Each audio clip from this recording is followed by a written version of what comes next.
Oh, lo. Maybe we change the position. I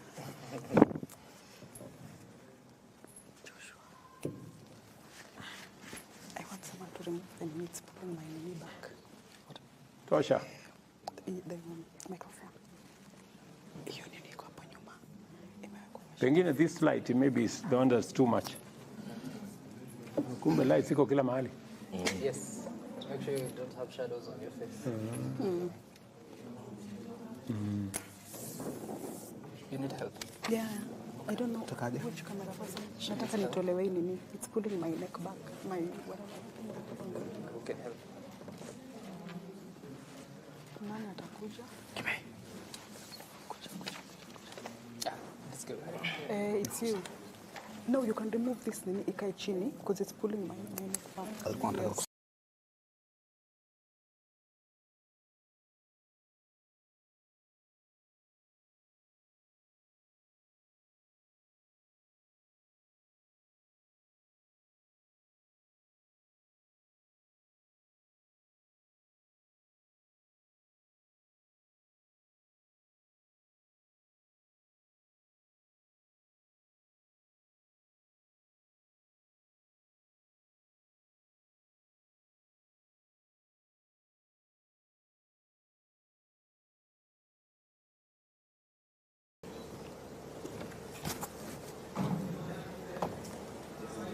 Good evening, gentlemen and lady and gentlemen. Ladies. Yes. Habari? Hello. How are you, madam? Habari yako? Salama sana. Hello. How are you, sir? Habari yako? Jambo. Jambo. How are you? Mzima. Very good. Habari? Fiti sana. Kwa salama? Kabisa. Hey. Very Sam. How are you, sir? You're well? Yes, I'm all right. Very good. Thank you. Yes. Karibuni sana. Asante sana. Tumekungojea sana. Mumeningojea, I thought you agreed. Ama from the other time? Yes. When we met? It's been a while. Yes. Mimi ndio nimekuwa nikiongojea. Okay. Leo tumefika. Karibuni sana. Asante. Very good. Yes, good people. Yes. We'll be speaking in a few minutes. Okay. Maybe in the next 10 or so. Okay. Yeah. Very good. Very good. But you're keeping well? I'm keeping well. Yeah. Yes. So much work to do. Kabisa. Kibarua mingi lakini ndio hali. Yes. It's important. Watu wafanye kazi. Kabisa lazima tufanye bidii. Lakini sasa inaonekana Christmas gear imeanza ku Oh yes. Naona watu kidogo na unapiga mtu fulani imeenda. Yeah. Okay. Very good. Okay. Habari ya kibarua yenu? Tunakazana. Tunang'ang'ana Sana. Tunang'ang'ana. kila mtu. Kazi. Kila mtu ang'ang'ane. Yeah. Yako inakupelekaje? Mimi nasukuma kusukuma. Nzuri. Kibarua iko ngumu lakini unajua niliwaambia wakati ule mwingine Waswahili wanasema mwiba wa kujidunga hauambiwi pole. Kwa sababu ndio kutafuta ulitafuta. So lazima ning'ang'ane naye. Na wanasema pia ndovu hashindwi na pembe zake. Ama ngamia hashindwi na nundu yake. Basi hiyo ndio maneno. You have a new notebook? Niko na notebook. Si naona hata wewe umebeba. Mine is the same. Yenye tuliongea 4th of January, I still have it. Yangu inajaa haraka. Yangu ni mingi. Okay. Yangu inajaa haraka. Yeah. Na ikijaa inawekwa ama Ikijaa inapangwa mahali fulani. Ndio nijipange nayo hapo mbele. Reference. Na wakati wa campaign you used to have very small papers. Na tunasoma maneno. To notes kidogo. Yeah. So sikukuu ni wapi, Rais? Sikukuu ndio bado napanga. Sijui. Imekuwa muda sija I have not had a holiday in a long time. You know, so I need to work out something. You're not focusing. I'm negotiating with my family members. Yes. Yes.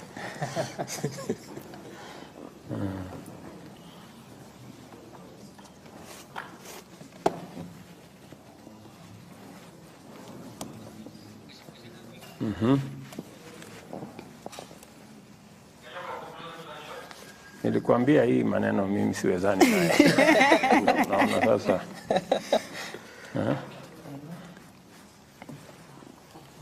Mimi ni mtu ya kijiji. Paka rangi mingi. Aliniambia ati ataki ni shine. Sasa nikamwambia watu wanajikaza sana kushine alafu wewe unanirudisha nyuma. Utaki ni shine. Taking away your shine.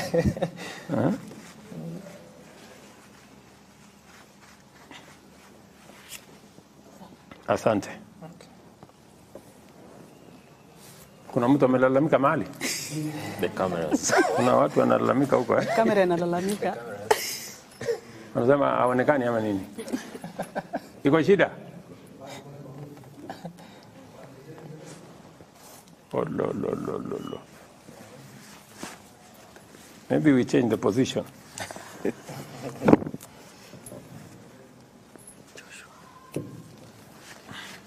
I want someone to remove the minutes from my knee back. Tosha. The microphone. Hiyo nini iko hapo nyuma? Imewekwa. Pengine this light maybe is the one that's too much. Kumbe light iko kila mahali. Yes. To make sure you don't have shadows on your face. You need help. Yeah. I don't know which camera was it. Nataka nitolewe hii nini. It's pulling my neck back. My whatever. Who can help? Nani atakuja? Yeah, let's go. It's you. No, you can remove this nini ikae chini because it's pulling my neck back. Yes.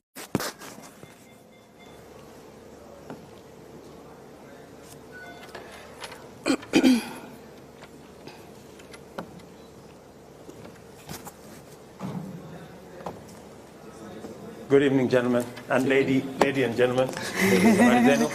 Ladies. Yes. Habari? Hello. How are you, madam?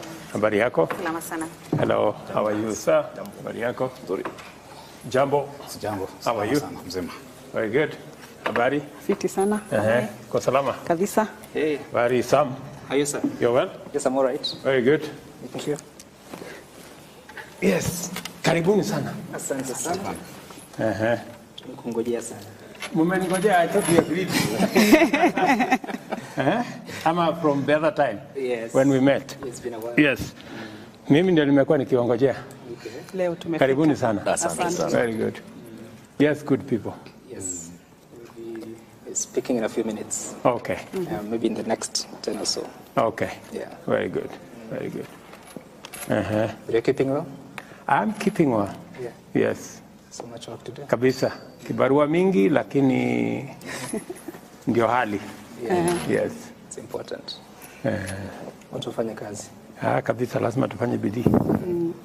Lakini sasa inaonekana Christmas gear imeanza ku Oh yes. naona watu kidogo na unapiga mtu fulani imeenda. Yeah. Yeah. Yeah. Okay. Very good. Okay. Habari ya kibarua yenu? Tunakazana. Tunang'ang'ana Sana. Tunang'ang'ana. Kila Nachapa mtu. kazi. Kila mtu ang'ang'ane. Yeah. Yako inakupelekaje? Mimi nasukuma kusukuma.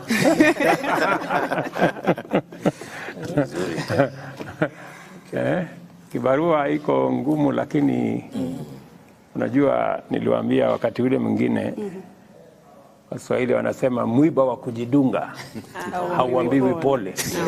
Kwa sababu ndio kutafuta ulitafuta, sio? So lazima ning'ang'ane naye. Na wanasema pia ndovu hashindwi na pembe zake.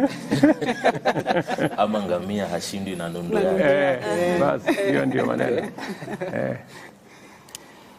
You have a new notebook.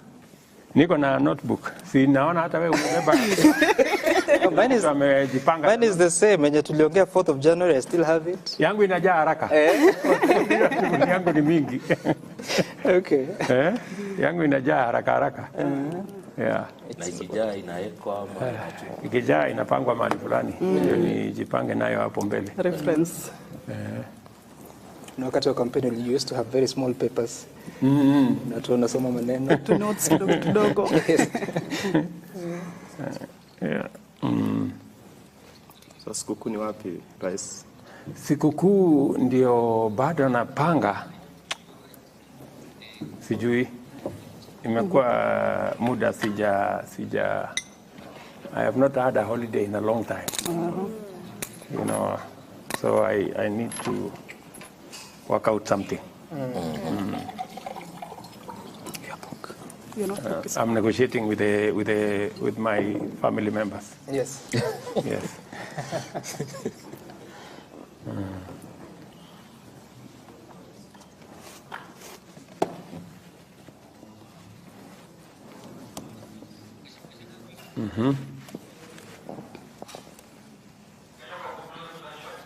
Nilikuambia hii maneno mimi siwezani naye. Naona sasa.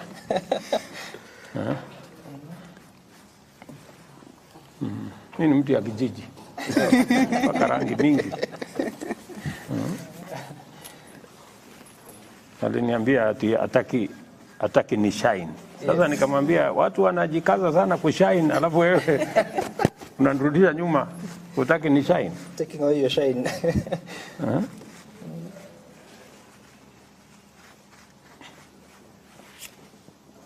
Asante.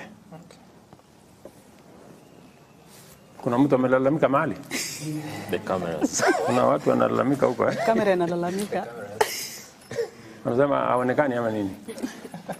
Iko shida? Oh, lo. Maybe we change the position. I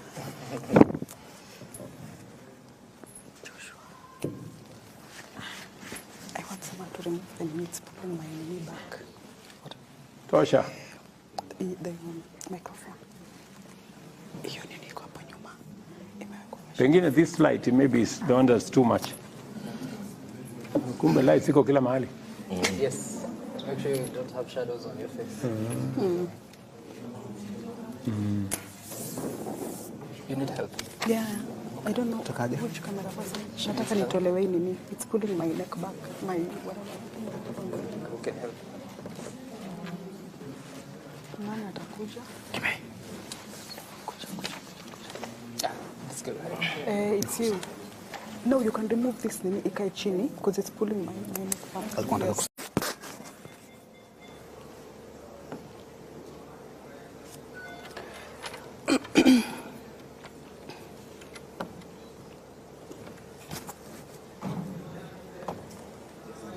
Good evening, gentlemen and lady and gentlemen. Habari zenu? Ladies. Sana. Yes. Habari? Hello, how are you, madam? Habari yako? Salama sana. Hello, how are you, sir? Habari yako? Jambo. Jambo. How are you? Mzima. Very good. Habari? Fiti sana. Kwa salama? Kabisa. Hey, Habari, Sam? how are you, sir? You're well? Yes, I'm all right. Very good. Thank you. Yes. Karibuni sana. Asante sana. Tumekungojea sana. Mumeningojea, I thought we agreed. Ama from the other time Yes. when we met. It's been a while. Yes. Mimi ndio nimekuwa nikiongojea. Leo tumefika. Karibuni sana. Asante. Very good. Yes, good people. Yes. We'll be speaking in a few minutes. Okay. Maybe in the next 10 or so. Okay. Yeah. Very good.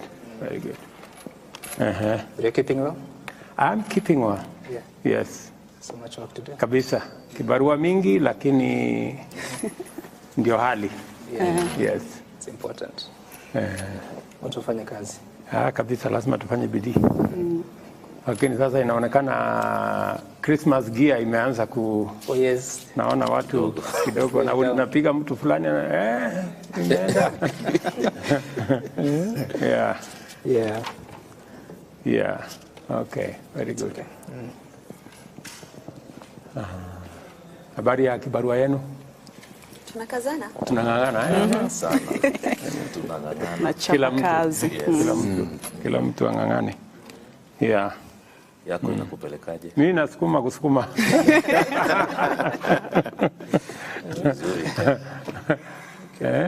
Kibarua iko ngumu, lakini unajua niliwaambia wakati ule mwingine Waswahili wanasema mwiba wa kujidunga hauambiwi pole.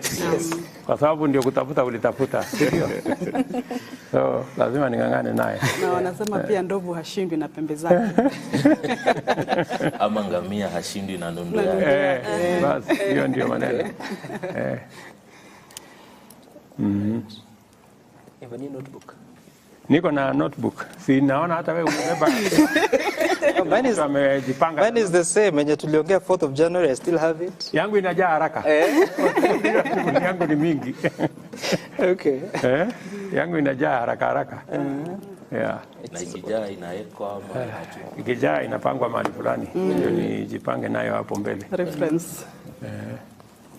Na wakati wa campaign you used to have very small papers. Na tunasoma maneno. To notes kidogo. Yeah. So sikukuu ni wapi, Rais? Sikukuu ndio bado napanga. Sijui. Imekuwa muda sija I have not had a holiday in a long time. You know, so I need to work out something. I'm negotiating with my family members. Yes. Yes.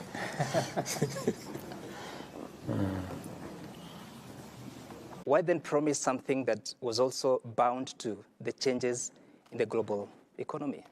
You see, And now you're saying it could have gone up to 200. Which figure do we trust?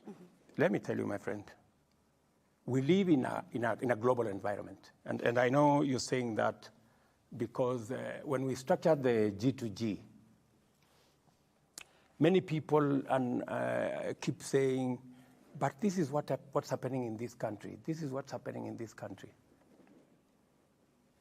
Fuel today is at diesel 200 shillings, 201 in Kenya. It's exactly the same in our neighboring countries, Tanzania, Uganda. Many people think that fuel in Kenya is artificially managed by government of Kenya. It is not. We'll come to that. So we'll come to no, the question I'm just giving you as an example, because so that you understand where we are. And I want to say this without fear of any contradiction. If we had not tamed, already we were having stockouts here of fuel because of the lack of dollars. Because all these oil companies were running around. When I came into office, the first people I met were the oil companies. And they told me, look, we can't find the dollars. You know, although we are being told dollars is at 120 something, 130, we can't find it. You know, the dollars are not there because the rates were artificial. So we came to discover later, you know, that, this dollar was being managed artificially. And that is how we realized that $2.6 billion of government money had been used, sold to banks to support an artificial exchange rate that was actually going to go the opposite direction. Mr. If we hadn't been managing the dollar exchange rate artificially, today we would be talking a different story. Mr. President, you've been in office for 15 months, and you wouldn't want to go to what happened in the previous regimes, and that's why you are taking I am us. not talking about any previous regime. I'm just giving you the facts. Artificially what you're talking about. Let us remain here, and we're looking at even the region in terms of the East African region. Look at even the Uganda shilling and the Tanzanian currencies. They aren't depreciating as fast as they are, as Kenya is doing. In fact, some of those currencies are actually appreciating as we speak today. They do not have a government-to-government deal, but they are somewhere. Most of them import from Kenya The question is, what has been the problem with the government-to-government deal, and why has it not been able to fix the slide in the Kenya shilling? You know, the government-to-government deal is not the only thing that will fix the exchange rate. It is one of the many things, right? We are a different economy from Uganda. We are a different economy from Tanzania, right? We have much more imports. We import much more for our industries because we are a different economy for all our other services than Uganda or Tanzania does. We are not in the same category economy-wise. We are a middle-income economy. They are in a different category, not like us. So you cannot compare them and us. Then you are not comparing the same stuff. And I don't want us to talk about other countries because then I don't want us to say which country is better than which one. Then, Mr. President, let's talk solutions. Yes. Because this basically drives almost everything, right, in the country. So the question would be what you are doing to strengthen the Kenya shilling. Precisely. That now you're talking. Three things. Number one, you have heard me clearly. In the last budget, I said there are things we are importing today which we should not be importing. We shouldn't be importing cement. We shouldn't be importing steel. We shouldn't be importing furniture. There are many things we are spending huge amounts of money to import when we can manufacture them locally. That is the reason why we have put a levy on the import of these unnecessary imports of products into Kenya so that we can stem the export of our foreign currency and manufacture those items locally. Number two, we are importing 500 billion Kenya shillings every year of food items. 500 billion. From edible oil to maize to rice to all those. 500 billion US dollars we are importing. Uganda does not import that much food. Tanzania does not import that much food. We are the only country that imports that much food. Why? Because we haven't paid as much attention to agriculture. And number two, we need to understand that while Uganda 80% is arable with rain, Kenya only 15% is arable with rain. Tanzania is a completely different story. Almost 60% of their land has rain and is arable. Ours only 15%. That's why we are importing $500 million of food into Kenya. So what do we need to do? We need to pay attention to our agriculture. The reason why we have invested, and that is why in the manifesto that I sold to the people of Kenya, agriculture, modernization, mechanization is one of the big tickets that I decided that I'm going to do. We have changed the trajectory on our staple food. Today, we are producing more in terms of maize, which is our staple food. In fact, my plan is that by next year, we shouldn't be importing maize into Kenya. We should be producing enough. This year, we have increased our production of maize by 40%, more than we did last year. Last year, we produced 44 million bags. We are producing 61 million bags this year. And it is because we have done interventions. Fertilizer that was being sold at 7,000, we are now selling at 2,500 because we are supporting production. We are full scale into the space of edible oil that we are importing. I am working with different governors. This year, we are working on sunflower, we are working on soya, we are working on palm oil. The president of Indonesia was here. We have agreed on a whole chain because they are the biggest country that we import edible oil from. They are going to work with us to grow palm oil in Kenya. That project is being led by county governments. In fact, it is being led by Gladys Wanga, the county governor of Homa Bay, because it is in the coastal region and around Lake Victoria that we will have the biggest space and the biggest opportunity for us to produce palm oil. We are going to do more around sunflower. We are going to do more so that we also stem the tide of loss of dollars into other jurisdictions because of food imports. So these are the things that I am doing. Number three, I am also looking at how are we going to get more foreign exchange into Kenya. That is why I am working round the clock to make sure that we have more Kenyans working in Kenya, in foreign companies when they are in Kenya, and we are also connecting Kenyans to opportunities outside Kenya.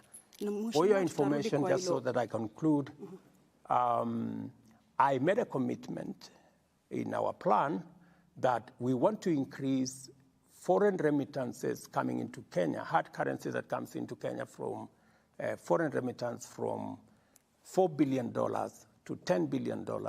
It is the reason why we just concluded a diaspora investment conference here in KICC this week. It is the reason why I have signed a bilateral agreement, labor agreement with Saudi, with UAE, with Germany, with Canada, and many other countries. We are exploring possibilities. And for your information, as a result of those, what I have been doing, between now and next month, January, the first 10,000 Kenyans will be leaving to go and work in foreign countries so that they can support themselves and support Kenya, because many countries have established a strategy on how to grow their foreign exchange earnings. On the other hand, maybe still on the government-to-government deals, is it giving us as a nation the desired results? Absolutely. 8 months down the line? Absolutely. In fact, that same government product or program, many countries are seeking to know how they can copy that program, because it is giving us what we couldn't have gotten in a different way. Then how can we control the prices now? You see, fuel, it's been up and down. Right now we're talking of 210, 212 per liter. Ali Manzu. Yes. You heard me say this. The price of fuel is not determined by the government of Kenya. It is not determined by any company. It is determined by the producers. That is why today the price of fuel in Kenya is the same price in Uganda, is the same price in Tanzania, because we buy from the same place.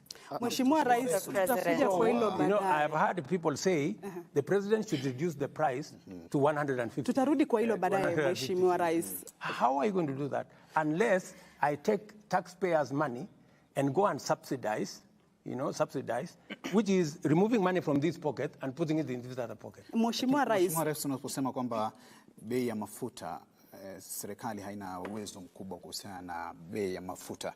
Itakumbuka kwamba wakati wa kampeni kabla hujawa rais, ulisema kwamba bei ya mafuta wakati wa utawala wa rais mstaafu Uhuru Kenyatta ilisababishwa na wale ambao waliwaita cartels, na zaidi ukaeleza kuhusiana na ushuru mwingi. Nini kilibadilika? Hakuna kitu kimebadilika. Mambo ya ushuru, nimepunguza ushuru kwa mafuta, nimepunguza ushuru ya road development levy, nimepunguza ushuru ya railway development levy, na ilikuwa kwa budget. Tumepunguza ushuru mara 4 in 4 different categories. But you see, that is not sufficient to reduce the price, because the price of oil itself is going up because of the producers. Ni sawa kusema kwamba changamoto za kimataifa zinaathiri bei ya mataifa nchini? You see, changamoto za kimataifa na bei ya fuel ya kimataifa imechangia. Amesema huyu mrembo kwamba tumeongeza bei ya VAT. Ni kweli, tumeongeza bei ya VAT, lakini tumepunguza ushuru zingine. Tunaongeza bei ya VAT kwa sababu gani? Kenya tuko katika kiwango inaitwa middle income economy. We are in the same category as South Africa. We are in the same category as Morocco. We are in the same category as Tunisia. I want you to check their taxes, you know, because our taxes are now at 15.6% of GDP. 15.6% of GDP. Taxes in South Africa is 27% of GDP.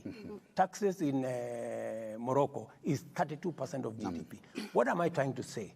I'm trying to answer the question because, you know, the people of Kenya are being pushed and being told, look, you are paying more taxes than other countries. Is that true? That is not true. Na Mheshimiwa Rais, we are paying the same taxes like all countries that are in our same category. And let me tell you the difference so that you can take the chance. Let me tell you the category. If we go to the market, the countries that are in LDCs, they get a lower interest rate than those of us who are in middle income. So you cannot compare them and us. We are in a different category. And for your information, countries like France, their tax as a percentage of GDP is 45%. We are only at 15.6%. That's the difference. Na Mheshimiwa Rais, bado tuko kwa hili swala la shilingi na dola. Umezungumzia miradi tofauti hapa ambayo mmeweka katika mpango wa kuweza kupunguza hiyo dola ambayo shilingi iweze kuwa na thamani. Swala la mahindi umesema by mwaka ujao Aprili hapo pengine swala la mahindi tutapunguza kuimport na mambo kama hayo. Ukatajwa masuala kuhusu pia edible oil na miradi ambayo ipo. Lakini Mkenya pale nje anajiuliza watasubiri hadi lini hii shilingi iweze kupata thamani yake ili maisha yaweze kuwa sawa? Wakenya watazubiri kwa sababu dola sio serikali ya Kenya inaamua. Dola ni biashara, ni kati ya zile vitu tunauza na vile tunanunua. Ndio tunapata ile uwezo wa kudhibiti. Kwa sasa kuna vitu nyingi tunaagiza kutoka nje. Na ndio nimesema ili kupunguza vitu ambazo tunaagiza kutoka nje, lazima tuanze kuzitengeneza hapa Kenya. Simiti, nimesema ya kwamba na tumeweka katika budget ya mwaka huu ya kwamba simiti itakuwa inatengenezwa Kenya. Kwa sababu tuko na kampuni, tutapanua kampuni ambazo tuko nazo, ndio tuweze kuokoa dola ambazo tunatumia kuagiza simiti. Chuma tutaanza kutengeneza Kenya. Tayari tuko na kampuni ya kutosha kutengeneza Kenya. Furniture tutatengeneza Kenya. Kwa hivyo, chakula tutazalisha Kenya. Ndio tuweze kupunguza ile dola ambazo pesa ambazo tunatumia ya kigeni kuagiza vitu ambazo zinakuja Kenya, ndio tuweze kumanage ile exchange rate. Kwa hivyo Mheshimiwa Rais, hadi hapo Mkenya ataendelea kukandamizika? Hadi hapo, unajua sasa hakuna miujiza itafanyika. Unajua sasa wewe unataka kufanya miracle. I think, Mr. President, hakuna miracle. You know, this is what is happening globally. Mr. President, we live in a global economy and we need to understand. And it is very important for us sitting here to tell the people of Kenya that, because, you know, many people are saying the price of fuel. I want to tell the people of Kenya, the price of fuel is not controlled by the government of Kenya. That's why I was saying yesterday, many people are praising me that, oh, you see, we have now begun to see the prices of fuel coming down. I told them, no, musinisifu, I have not, hakuna kitu nimefanya, ni wale wanatuuzia wameanza kupunguza bei. Na mimi nataka niwaeleze wa Kenya, bei ya mafuta hapa Kenya ni sawasawa na bei ya mafuta. Mr. President, we'll get to fuel. We shall get to that, Mr. President. But I want to ask something my colleague Sam asked earlier. So did you promise what you couldn't deliver? I promised in the context of where we are. If things had stayed constant, I would have kept my promise. But you know, we live in a situation that things are changing.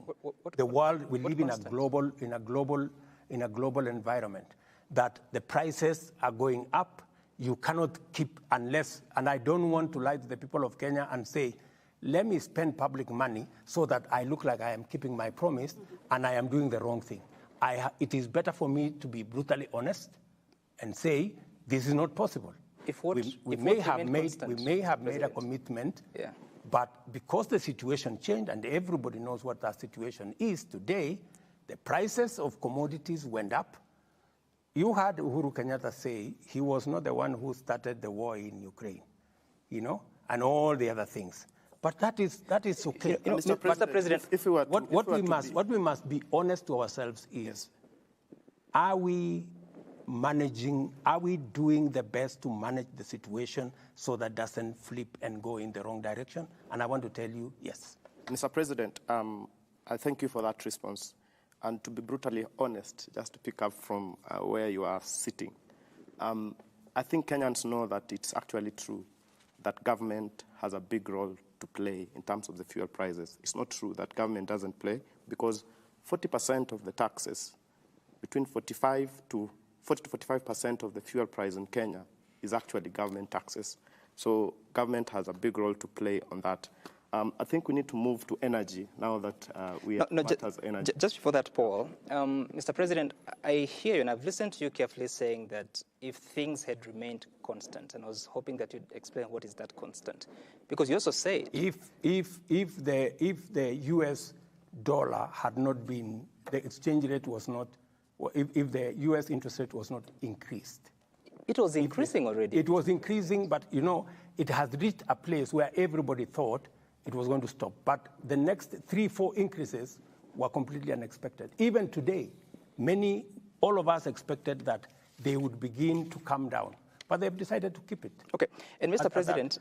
and you see, while my good brother here said government has I just wanted us to say that. A lot of say on taxes. Yeah. You see, my friend, while it is true that I can tomorrow say, let us reduce the taxes, it is also true that tomorrow, for every 10 shillings I collect, every 10 shillings, 7 shillings go to paying debt.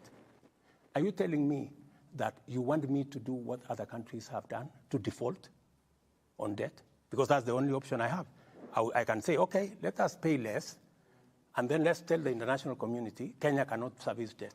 Is that what you want us to do? That would be very... And Mr. President, that's what I was asking you. So precisely, you cannot say, it is simplistic for you to say, yes, the government can, 40% of fuel is taxes. The government can decide tomorrow to lower the taxes. But you know, those taxes we are collecting, we have education to fund. First, we have 7 shillings for every 10 to pay debt, which William Ruto did not accumulate, right? Number 2, the 3 other shillings, we have to pay our children to go to school. We have to manage our security. We have to manage our health. We have to manage everything else. We have to pay our teachers. So are you telling me I go and tell teachers, I don't have salary for you this month because I have to reduce the price of fuel? Do you think that would be reasonable? Maybe just, Mr. President, on that issue, just hold on to that thought a bit, because if you look at the prices of fuel, what has happened is that we are looking at consumption. If I look at the last data, the last 3 months' data, consumption of fuel has actually dropped to a 5-year low. And if you look at even KRA, the collection, they missed the target. They were off the ordinary revenue by about 31 billion Kenya shillings. So what is happening is, yes, on this end, you have a plan to collect taxes, but these taxes are not coming through to Kenya Revenue Authority. And on the other end, you are killing the economy because you have people not moving, consumption, because oil and electricity basically will tell you what is happening in the economy. For your information, your figures are wrong, because if you look at the taxes that have been collected from fuel, they've gone up. That's the correct position. So the other taxes are the ones that they have not met the targets. And why haven't they met the targets? Because I gave them a very high target. Mr. President, because I wanted them to do much more than they are doing. Mr. President, let's just take a look at the data. So don't misrepresent facts. Let's that's talk about the correct position. the data you have from the Kenya Revenue Authority, because they're the ones who collect the revenue in their report. In the first quarter, ended September 2023, the oil taxes, the target was 84.6 billion shillings. They collected 77.7 billion shillings. Similar period last year, it was 78.5 billion shillings. That's a drop of about 800 million shillings. So indeed, for quarter one, there has been a reduction. If you're to speak about the volumes, the same quarter, diesel in 2022, quarter one, it was 1.15 metric tons, 1.5 million metric tons. This time round, the same quarter, it is 1.05 metric tons, a reduction of 56,000 metric tons.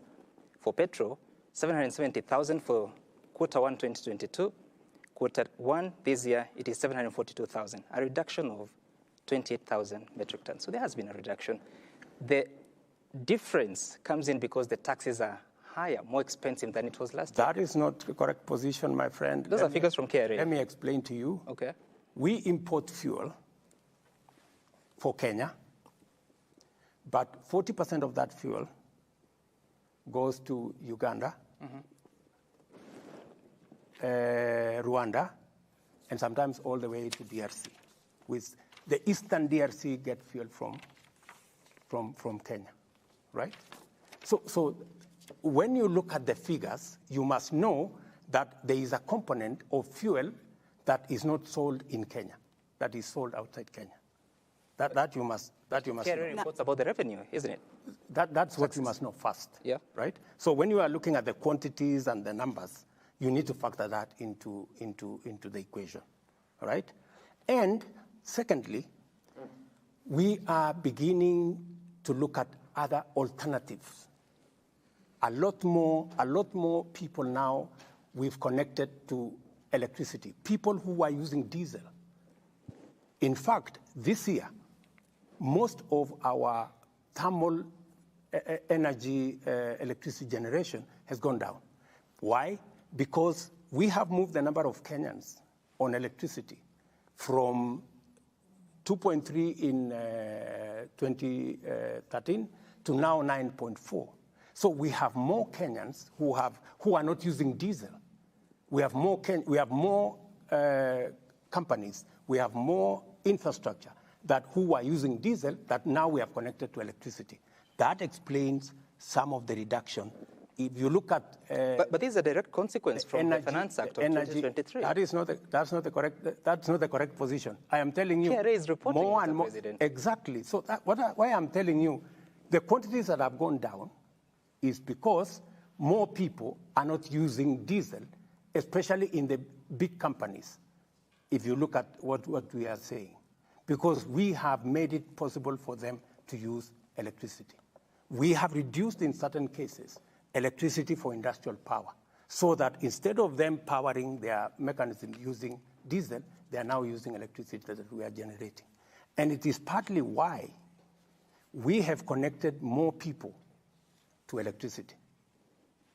Je, Mheshimiwa Rais, tukisalia tu kwa swala la bei ya mafuta. Dio. Na hii project ama tunaweza sema hii G2G deal ama mpango wa G2G deal. Correct. Azma yake ilikuwa ni kupunguza hata bei ya mafuta. Je, did we achieve the required results? Wewe ndio umesema azma yake ni kupunguza bei. Azma yake ilikuwa ni kuhakikisha kwamba number one, we have fuel. Because when I came into office, people were queuing in petrol stations for fuel. True? That was the case. Now, nobody is queuing in any petrol station. We have continuous supply. Number two, half the companies in Kenya, fuel companies, had closed down. Today, no company is operating outside the net. Every company has fuel. Number three, local companies were buying fuel in US dollars. Today, they are buying it in Kenya shillings. If you asked any Kenyan company that is selling fuel, our oil marketers across Kenya, they are very happy with the deal we structured. And number three, we have removed pressure on the US dollars. In fact, when I came into office, there are many companies who were considering relocating from Kenya. Why? Because If you can't have foreign currency to pay your dividends for companies that are not Kenyan, there was a backlog of almost 8 months of companies that had not paid dividends for their investors because there was no dollars in the market. Today, I have made sure that though the dollar is high, but it is available. Mheshimiwa Rais, katika sikukuu ya Jamhuri ulisema kwamba uchumi wa taifa umeimarika. Kabisa. Siku chache kabla ya hotuba yako, Naibu Rais Rigathi Gachagua alikuwa amesema huenda ikachukua muda hata wa takriban miaka 10 hivi katika kushughulikia masuala muhimu ya wananchi. Wakati fulani Waziri wa Fedha Henry Rotich akasema kwamba hapana.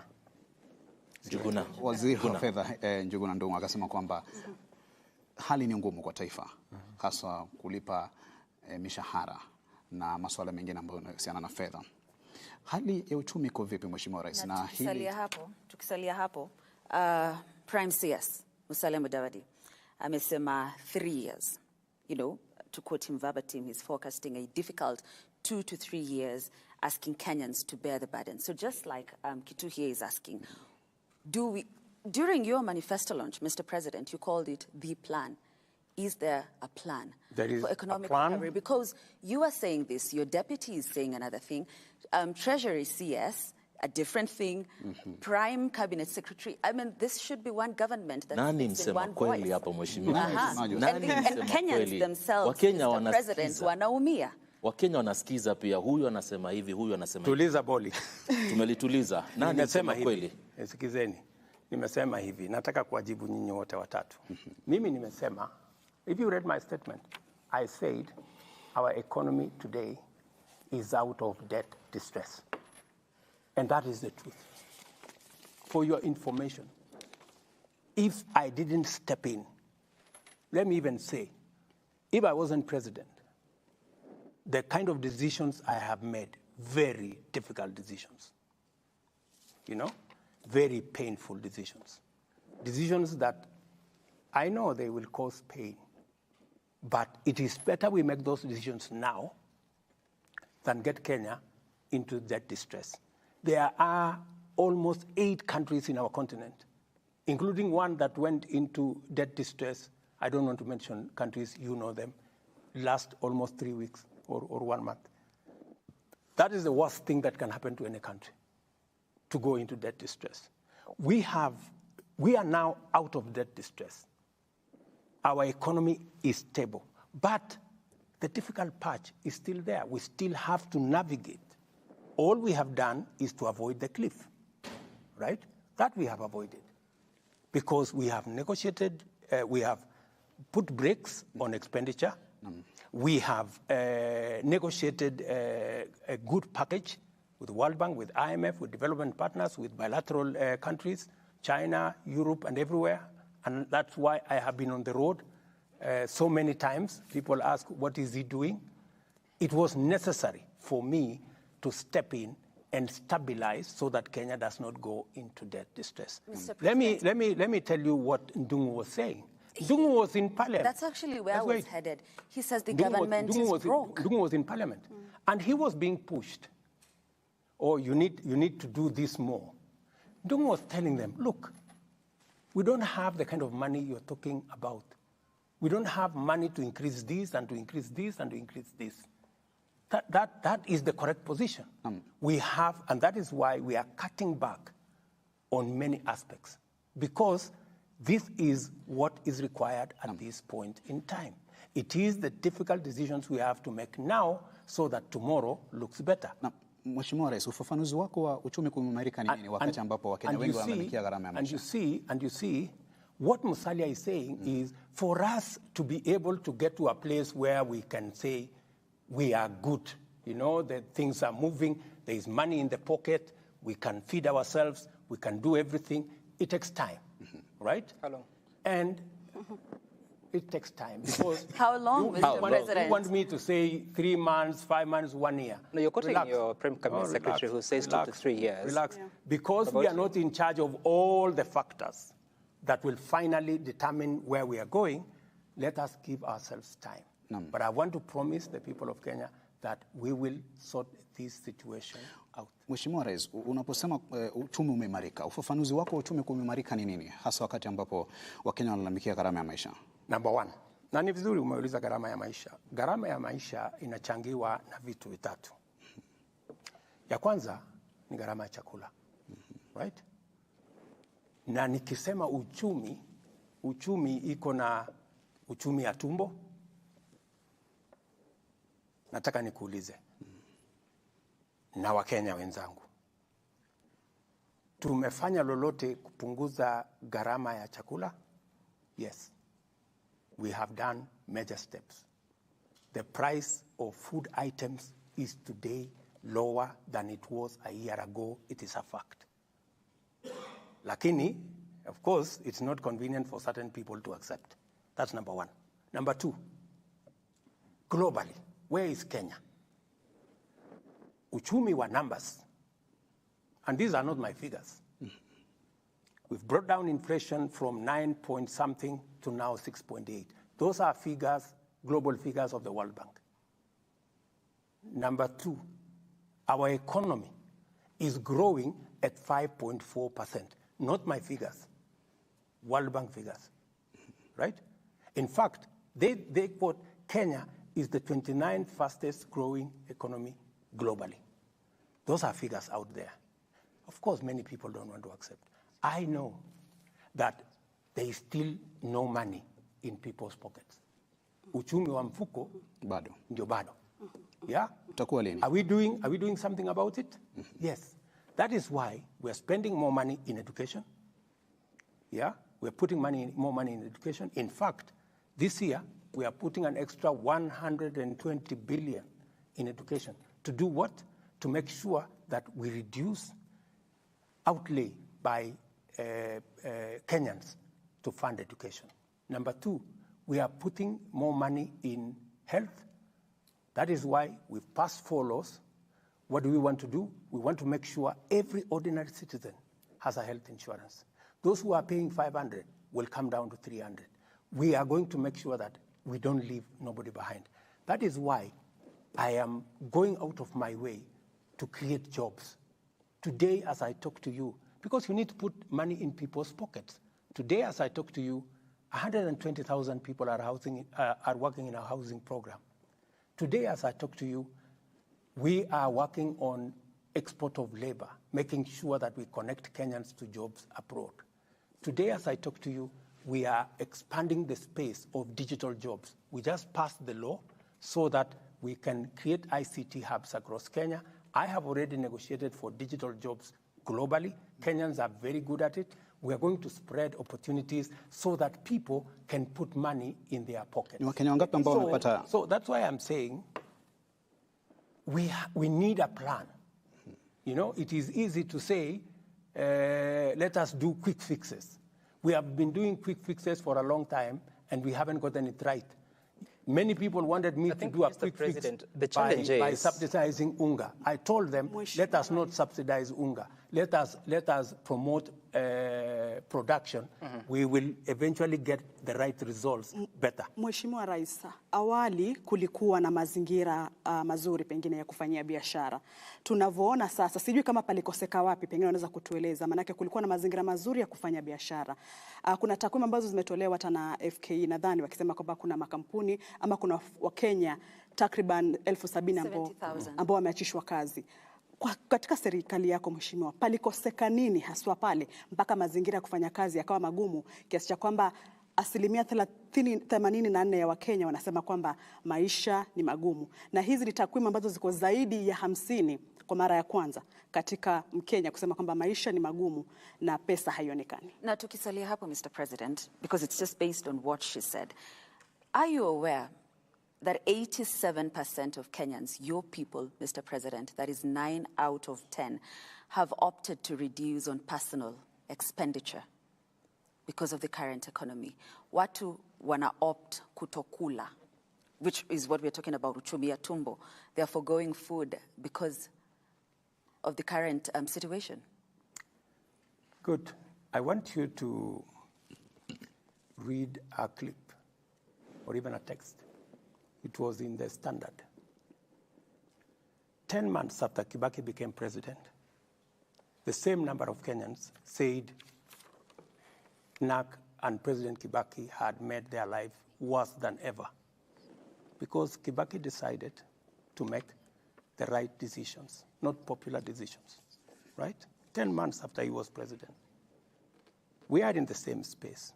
But let me tell you the following, that it is true. We are facing a difficult situation. We are facing a difficult situation because that is the global situation. But are we doing something about it? Yes, we're doing something about it. Is it bearing results? Yes, it's bearing results. The price of food is coming down because of our intervention, by God's grace. The global economy is appreciating what Kenya is doing. Let me go to FKE. FKE said 70,000 Kenyans have lost jobs or have gotten out of jobs. Part of those 70,000 Kenyans, for your information, are teachers who are working in private schools, who we have hired as government. Now they are teaching in, we have hired 56,000 teachers as teachers. We have hired an additional 120,000 people working in our housing program. We have a plan to make sure that we keep increasing. We have only 31 sites of our housing program. We have another 34 that will be rolled out the first quarter of next year. By the end of next year, we will have between 200 and 250,000 Kenyans working. So the economy is adjusting towards where we want to go.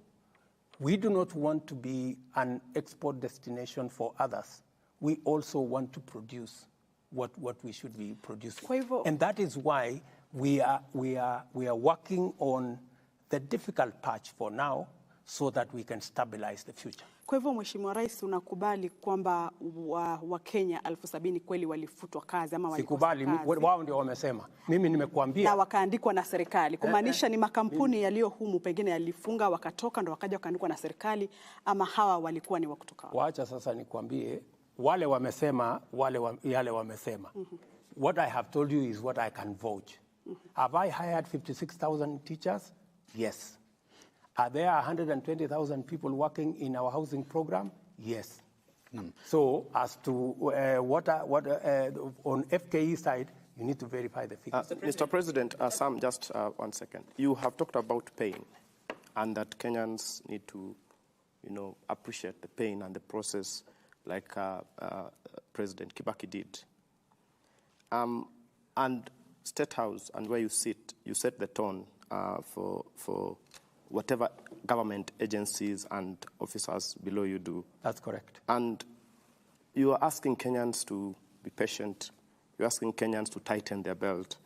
But if you look at your administration and Statehouse, to be specific, and other officials, look at foreign travel has been up 26% just this ending quarter to 1.1 billion. And Kenyans are feeling quite taxed. And the hustlers that you represent are looking around the numbers that we are discussing today, and they're wondering, where have we missed this? Because on one end, you're asking Kenyans to be, to bear with government, to tighten their belts. The Treasury is saying things are bad. You're saying you're preventing us from, going off the cliff. But on the other end, the extravagance in government is really still heavy. How do you reconcile this to the situation? I will answer you this way. Go and look at the budget. We have cut by 50% the budget for travel and entertainment. 50%, right? In the supplementary budget, just go and check the figures. That is about 11 billion shillings that we have reduced. Have I traveled more than the former presidents? Yes. And I have traveled not as a tourist. I have traveled to sort out the matters of Kenya. If I didn't package what I have packaged to salvage our country from going over the cliff, we'd be talking a different story. Would you rather I sit in Nairobi and see Kenya go down, or would you rather I go to America, and America has really supported us in making sure that we structure a deal with World Bank and IMF? Would I travel to China to make sure that we structure the bilateral deal that will see all our roads come back? Would you rather I don't travel, or I travel to South Korea to sort out the problem you see in our electricity space? That we now have money to do what the investment we have not done in the last 10 years in our energy transmission. The reason why you find the blackouts, and is the challenge we have with our transmission infrastructure. And I have found resources to now sort that out. So would you rather I sit here, or I look for the bilateral agreements that will give Kenyans an opportunity to work abroad and to work at home on digital jobs? This is what a president is supposed to do. And I can account for every shilling that I have spent on my travel. And let me say this. On the budget of Statehouse,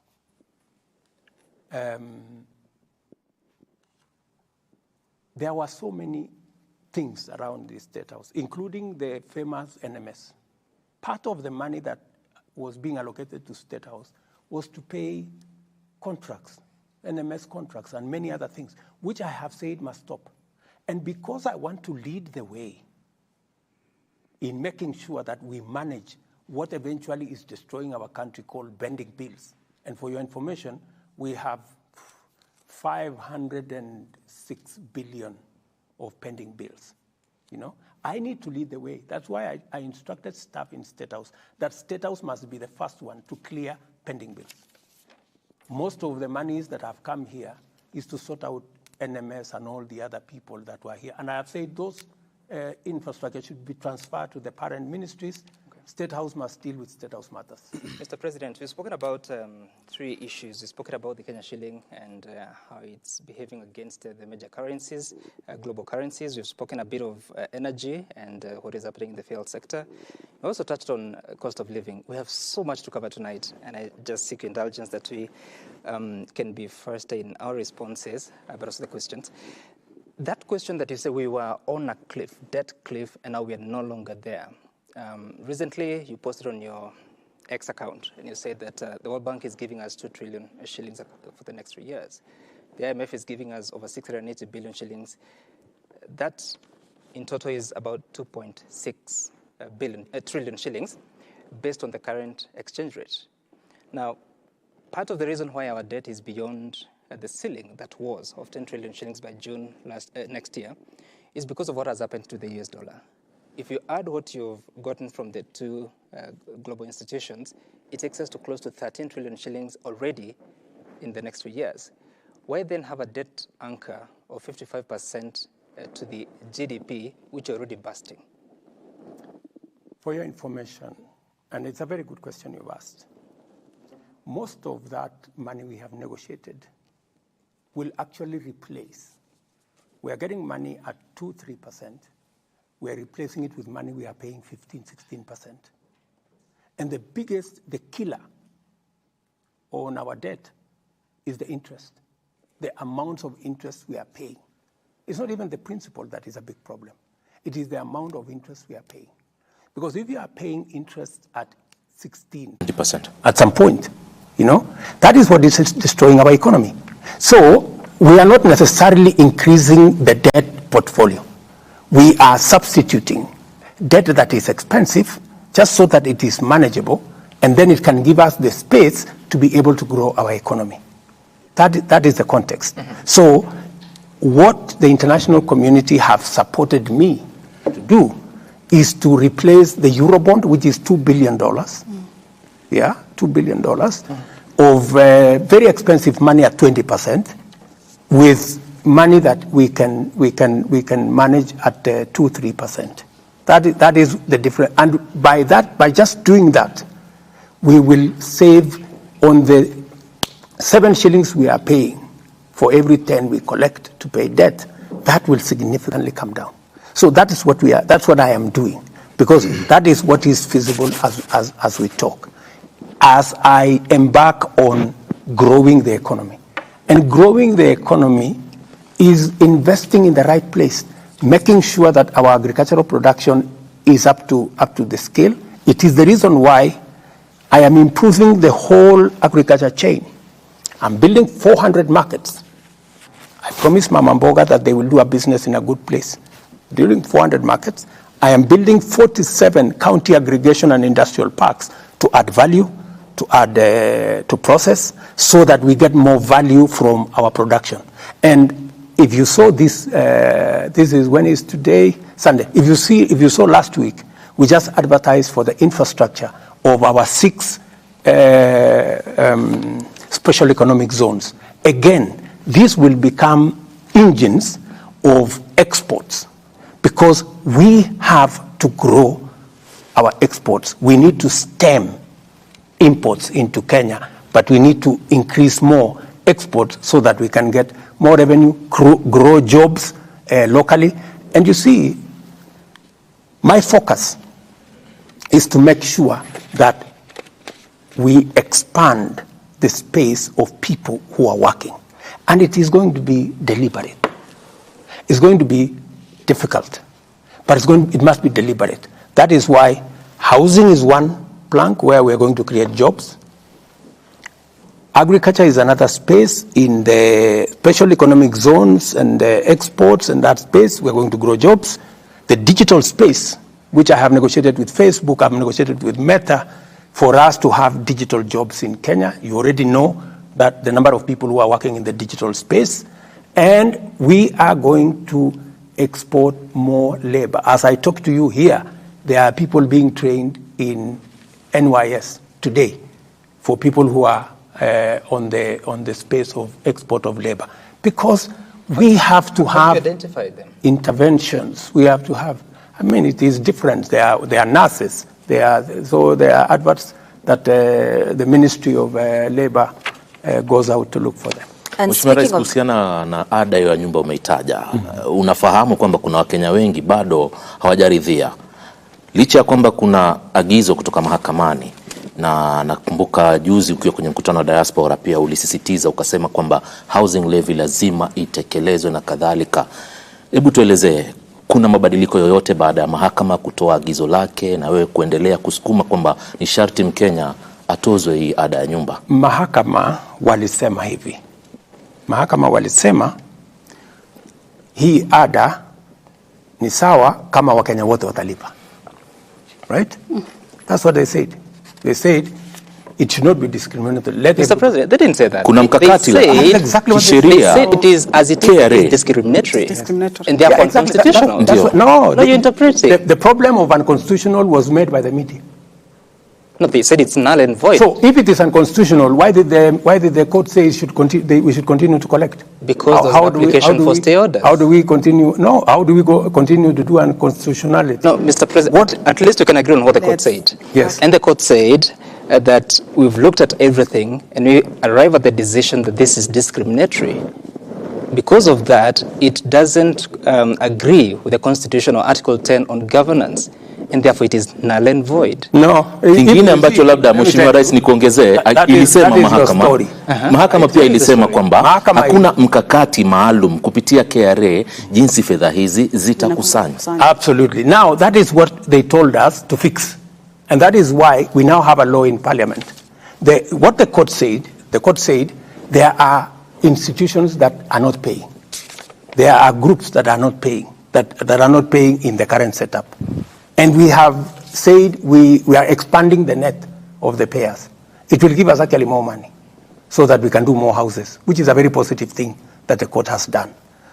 And they have said establish a mechanism how this money will be used. We have put a mechanism in law how it's going to be used. Let me tell you, good people, we can argue about this or that or the other. My question is, Do we have a problem of housing in Kenya? Yes. Do we have a problem of jobs in Kenya? Yes. Can we sort out? Because, you know, it is one thing to argue, even if you are a judge. And I am sure that is what went through their minds. Because the judges are also Kenyans. They know we have millions of young people out there who are jobless. A story was carried, for example, in one of the media houses here. I think I saw it on KTN, saying the crime rate in Ruiru has gone down because there are many people working in the housing program in Ruiru. I did not make the story. It was in KTN. And that is the truth. So, even as you sit as a judge, even as you ask me a question as a journalist, we are discussing housing.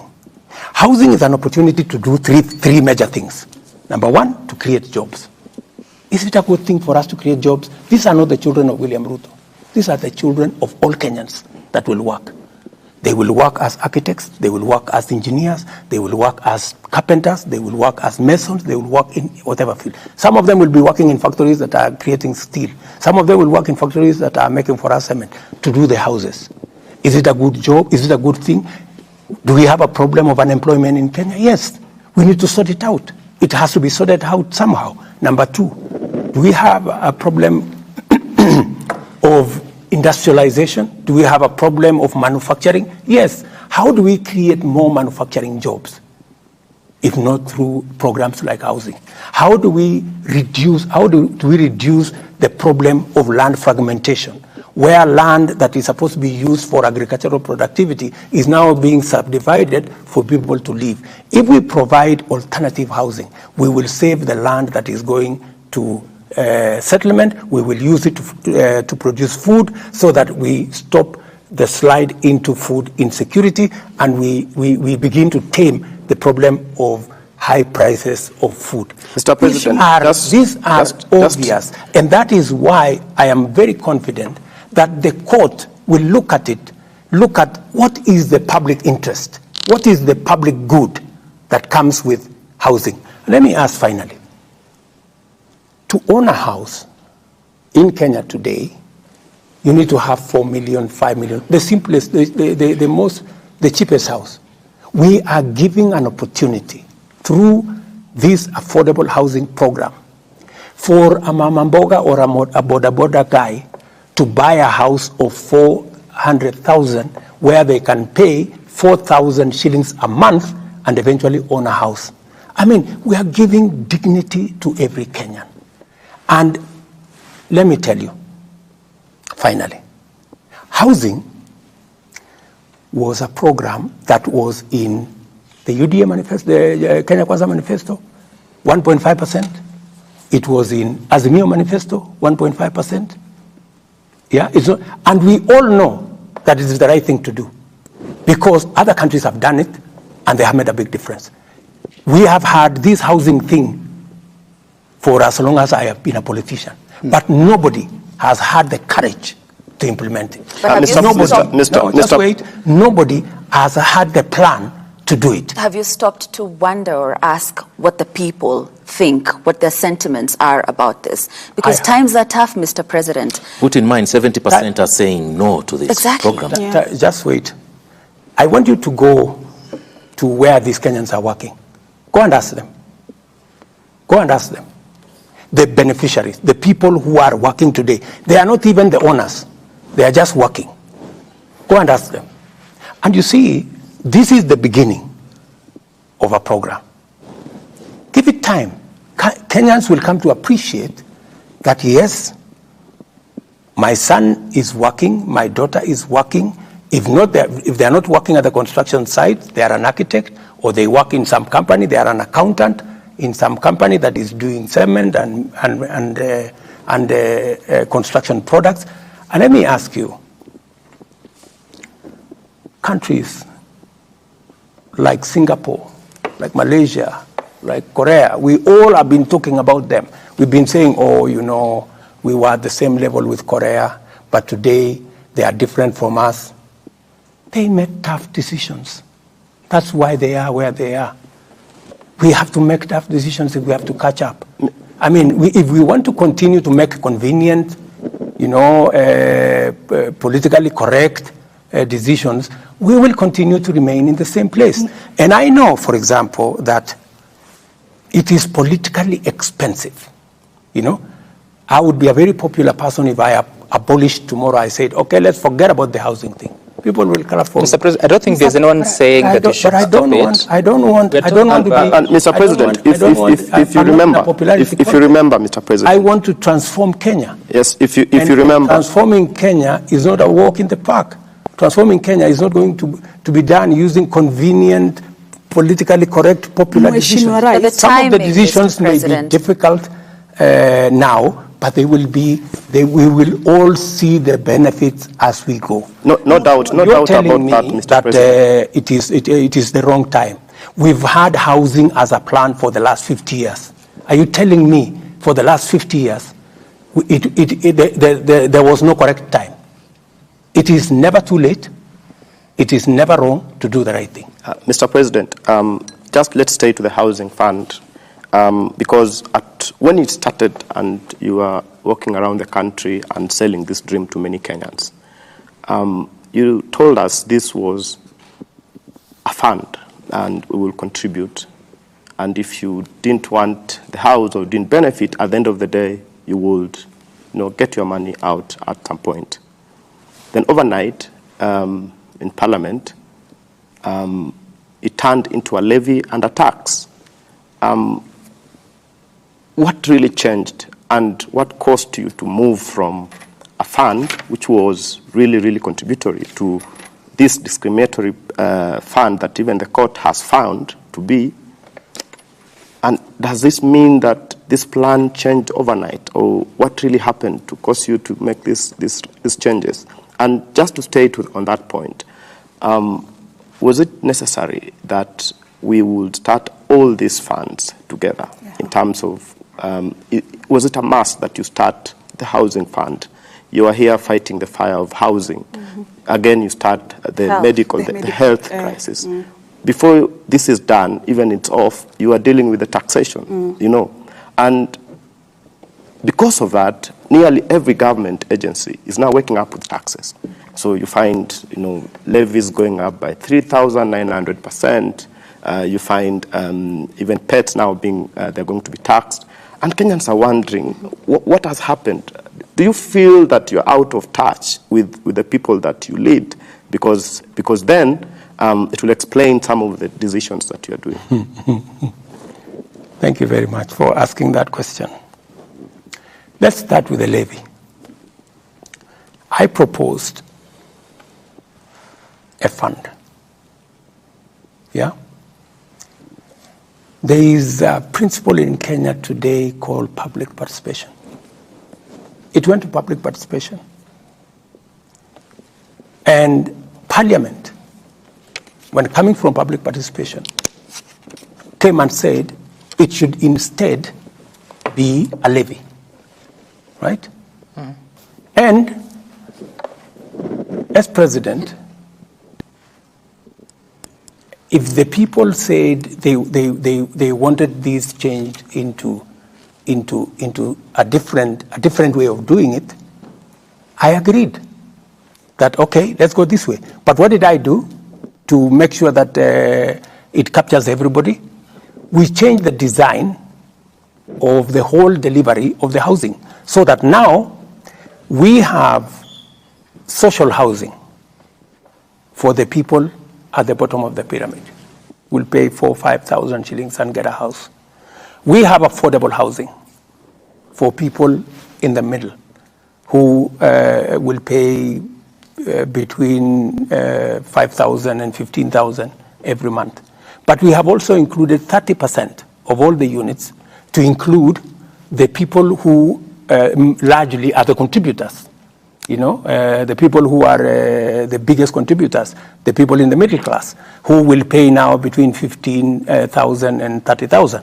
So we have made everybody a beneficiary, in the chain, again, to mitigate against what you're saying. And what have we done? Mortgage today is around 17%.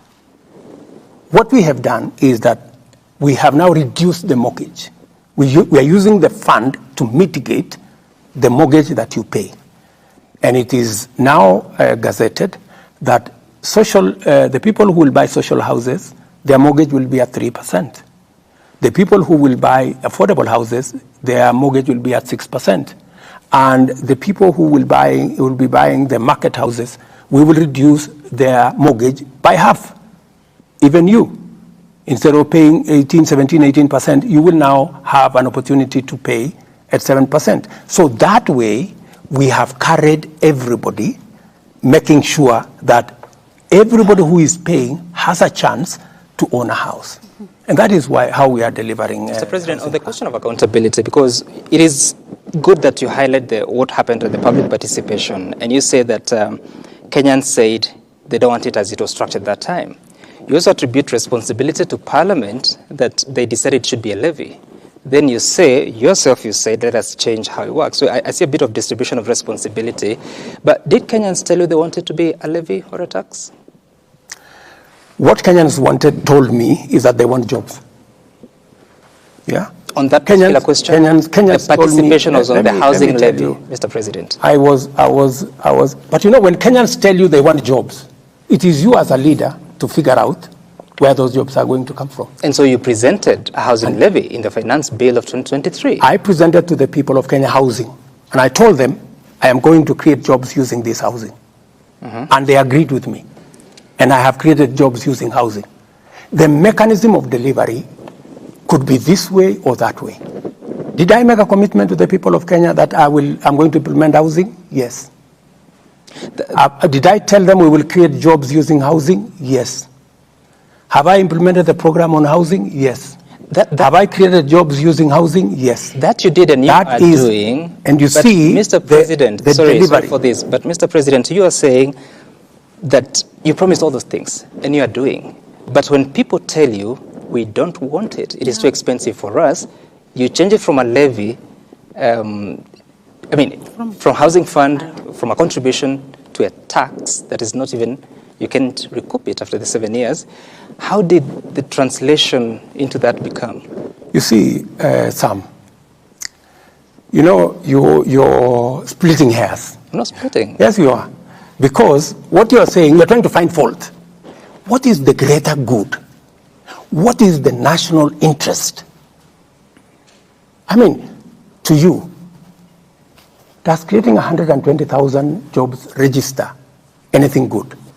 It is a good thing, but I'm asking you about public participation that's making sure that an ordinary person who would otherwise never have a chance to own a home, now they have a chance to own a home. Does that make sense to anybody? Yes, it does. And so you see, if you pass an exam with 80%, it's an A, my brother. It may not be 100% what I wanted, but it is 80% what I wanted. It is doing 80% of the job. Surely give me some marks. Mr. President, the question is at what cost? At what cost, Mr. President? Because granted, the people told you they need jobs. This means they do not have the jobs. This means they do not have money in their pockets. And in response, what you're doing is taxing them further. But let me ask you, my dear sister, the people who are working today did not have a job, right? Those are the people in the street. They didn't have a job. The people who have a job have had to pay 1.5%. 1.5% so that we can give a job to somebody else. And for your information, that somebody else that is getting a job is a taxpayer. They contribute to what we eventually earn. Is it too much for us as public servants who earn a salary to give 1.5% of our salary so that somebody else, another Kenyan, who is also a taxpayer, who also deserves something, they don't have a job because the job maybe they would have, I have. But I'm being asked, contribute 1.5% so that that other Kenyan who is walking in the street can have a job. But it's not just that, Mr. President. Let me just finish. They too can own a home. the same way you own a home. I don't think that is being asked. Kuna It's not just that, swali, Mr. President. bado hujalijibu la mwenzangu Wafula pale. Amesema iweje wakati huu ndio munaleta tuseme hizi taxations nyingi, mumeanza na affordable housing na bado hatuja elewa vizuri zaidi, tuko kwa health, bado tunajaribu taxations. Kwa nini zimekuja kwa wakati mmoja kiasi cha kwamba Mkenya anasikia uzito? Kwa nini isikwende step by step kiasi cha kwamba hata Mkenya atajua ni kweli tunasonga mbele, lakini si finyiki, maisha yako sawa? Wacha nikueleze. Mambo ya health kwa mfano. It is the profiling, it is the spin that you people are many people, let me not accuse you, many people are spinning it. What are we doing? What are we doing in health?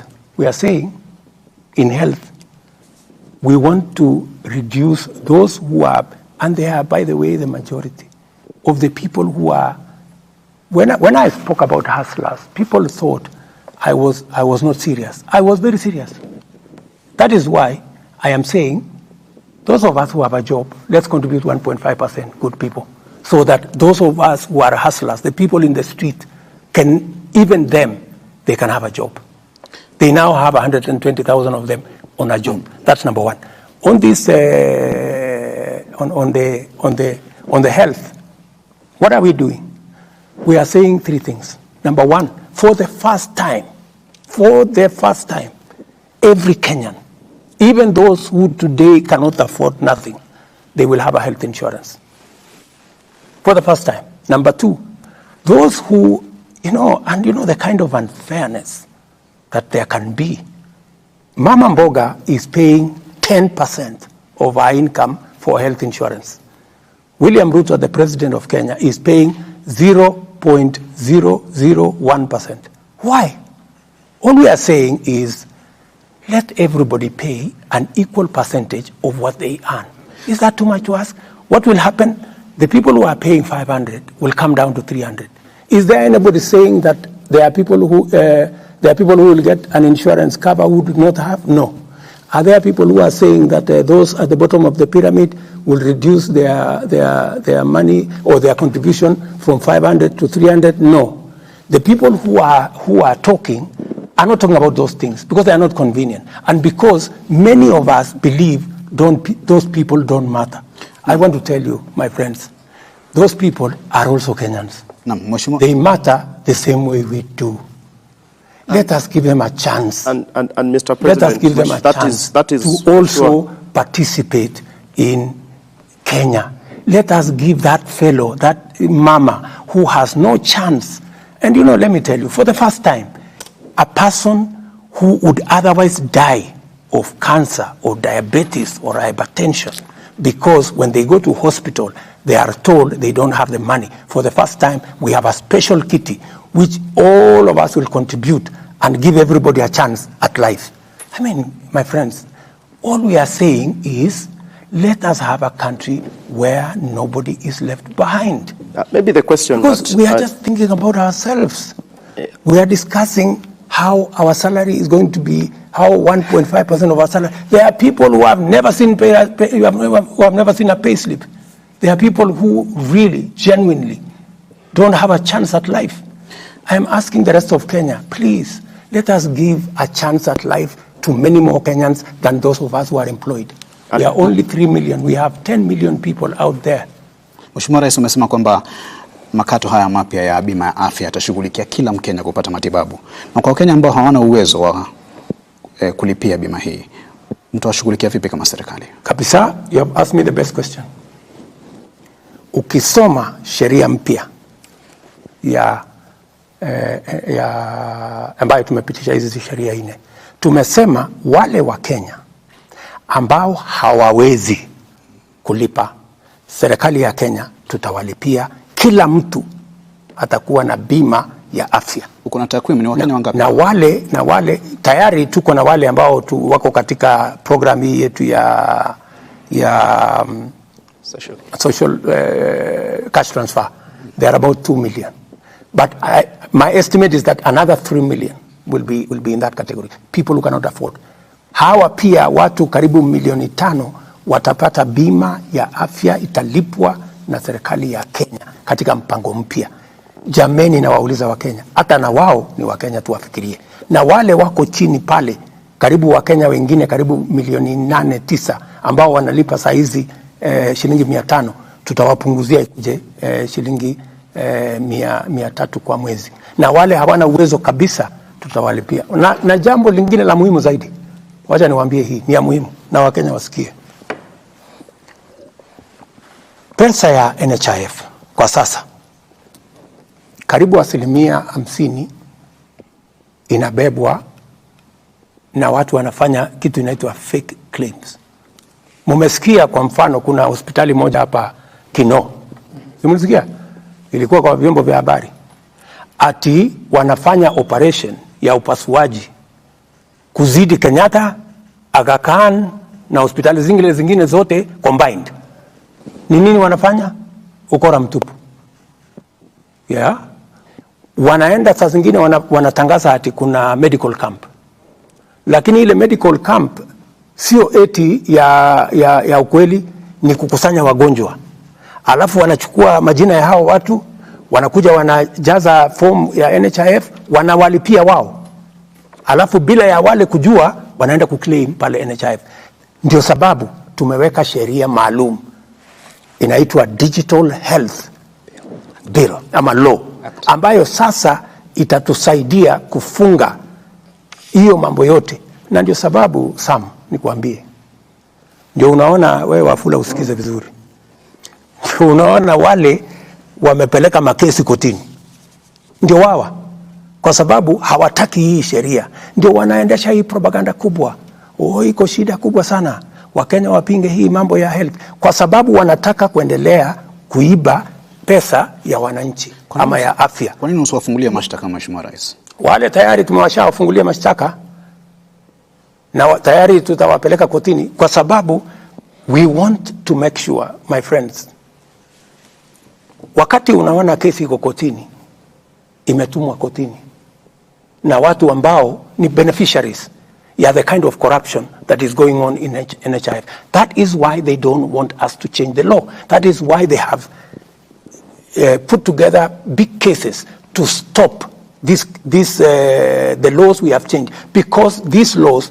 will change and seal the loopholes they've been using to steal our money. And I am very determined, by the way, to stop them. And I will stop them. Mr. President, because yes. we have dissected the problem properly. And we want a country that leaves nobody behind. That is why we have the Digital Health Bill. We have the Social Health Authority that is going to make sure that we carry everybody along. Right. And I am very confident when the court finally sits, they will see the value we have in this bill. I am not a madman. Right. And Mr. President, to do things that I know are not good for the country. But also, I am this one person. You know, the problem we've had in Kenya, my dear sister, is that leaders have never wanted to do the right thing. We know what is right, but we want to do what is convenient. We want to do what is politically right. I have decided, as William Ruto, that we have been looking for a guy to bail the cat. I will do it. We have been looking for a person to blame when we do the right thing. I'm ready to carry any blame. Okay. But I must do one thing. I must do what is right, and I must sort out our country. We've been postponing this, you know, and people would rather, and many people ask me, oh, you know, the way you're going, you will not get a second term. You know, let me tell you, I am very clear in my mind. I was not elected to look for a second term. I was elected to get the country out of the mess. I was elected to create jobs. I was elected to implement universal health coverage that has been on our cards forever. I intend to do precisely that. Right. Many people, including my friends who are religious leaders, they have told me, oh, you see, you know, even though you said this, you must not do it, you know. That is what even the opposition is, they wrote in their manifesto, the housing, but now when it comes to implement it, they don't want to do it because they want us to continue the same thing, to lie to the people, to lie to the people. We are going to do this when you don't mean it. We're going to do this. Mr. President, for the first time, yes, I meant everything that I wrote in that manifesto. Right. And I have every intention to make sure that I implement it, because I know finally the people of Kenya will know that I did the right thing and they will reward me accordingly. Sam, maybe just a question that still remains. Just a moment, yeah? Yes. Because we need to transition in the next few minutes to the question of corruption and the war against it. Yeah. But you're saying something, I have read the bill, and most of us have, I mean, the laws now, and they're quite transformative, so to speak. But then again, the process is as important. I have heard you on several occasions saying that the contribution to the Social Health Insurance Fund will be 2.75%, so that it is equal across board. Your Cabinet Secretary, Nakhumicha Wafula, says that, I had actually said it was going to be 2.75%, but capped at 5,000 shillings. And I wonder, because the law as it is says that the Cabinet Secretary shall bring regulations to the floor of the House. That has not happened. You are speaking about 2.75% without a cap. USCS is saying with a cap. We have had the experience of rates being proposed. Just hold on. I didn't tell you that there will be no cap. I told you 2.7% provide equity. What will happen is we are taking the regulations to the public. Yeah, because that's what is required of us. So what is the rate? And many Kenyans, it's 2.57, it's 2.75. Many Kenyans will speak to it. You know, whatever Kenyans will speak to it, they will look at it this way, they will look at it that way. It will go to Parliament. Parliament will speak to it. Finally, the final product will come from public participation. And that is the essence of my question, Mr. President, if I may conclude it. That is the essence of the question, because Kenyans will speak. It will go to the floor of the House. They spoke on housing levy. It went to the floor of the House. It was changed, totally different from what was taken to the people. How shall we trust the process? You know, that's what democracy is all about. You know, many people actually have told me, what you are trying to do in Kenya is not possible. Because many countries that are democratic, you cannot do this. For you to do this, you have to be like country X, where the president says, and it's final. You know, that is what happened in other countries. I don't want to mention countries. Yeah, this only happens in countries that are not democratic. But I'm telling them, I will persuade the people of Kenya. That's why I'm sitting here.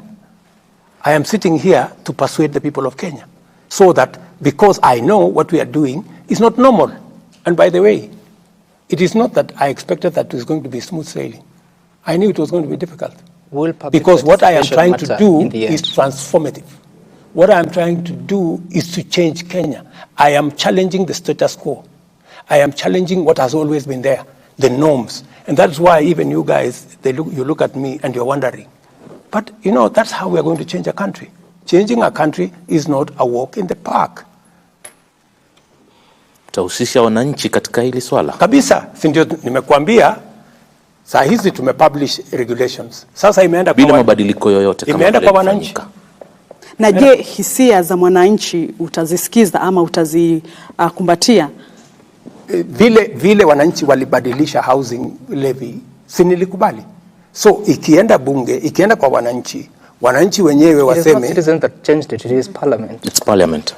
You should go and read the public participation report. I read it, and majority of them were opposed to the introduction of it. Read it again, and Parliament took into account the views of the people who went to for public participation. And you see, Parliament is also an independent institution. You want me to dictate to Parliament, and I will not, Sam. You know that's not possible. Mheshimiwa, naomba tuendelee na mjadala sasa katika swala la vita dhidi ya ufisadi. Umekuwa na umetoka kifua mbele, baadhi ya hotuba zako katika kipindi cha wiki moja pia imesisitiza sana swala hili la vita dhidi ya ufisadi. Lakini kwa upande mwingine hizi asasi ambazo zimepewa majukumu ya kutekeleza vita hivi pia ni kana kwamba vinasukumwa huku na kule. Kwa sababu gani? Nitakupatia mfano. Kesi ya Kimwarer na Aror hivi majuzi imetaja kuwa hakuna ushahidi wa kutosha. Kulikuwa na jitihada pale za tume ya ufisadi na maadili nchini katika kuhakikisha kwamba wanatengeneza kesi. Je, ina maana kwamba asasi zako kuna baadhi zinalegea katika kutekeleza wajibu wake, kwa mfano afisi ya DPP? Wondering what that meant. Because what we are doing now For example, and I will come back to your question because we are talking about corruption. Yep. How do we put mechanisms in place to stop theft, corruption, pilferage? And I have told you the greatest enabler that is going to make us overcome the challenge of corruption is through digitization. It is the reason why I embarked on digitizing government services. From 350, now we are at 14,000. We were collecting 60 million on e-citizen every day. Today we are collecting 600 million every day.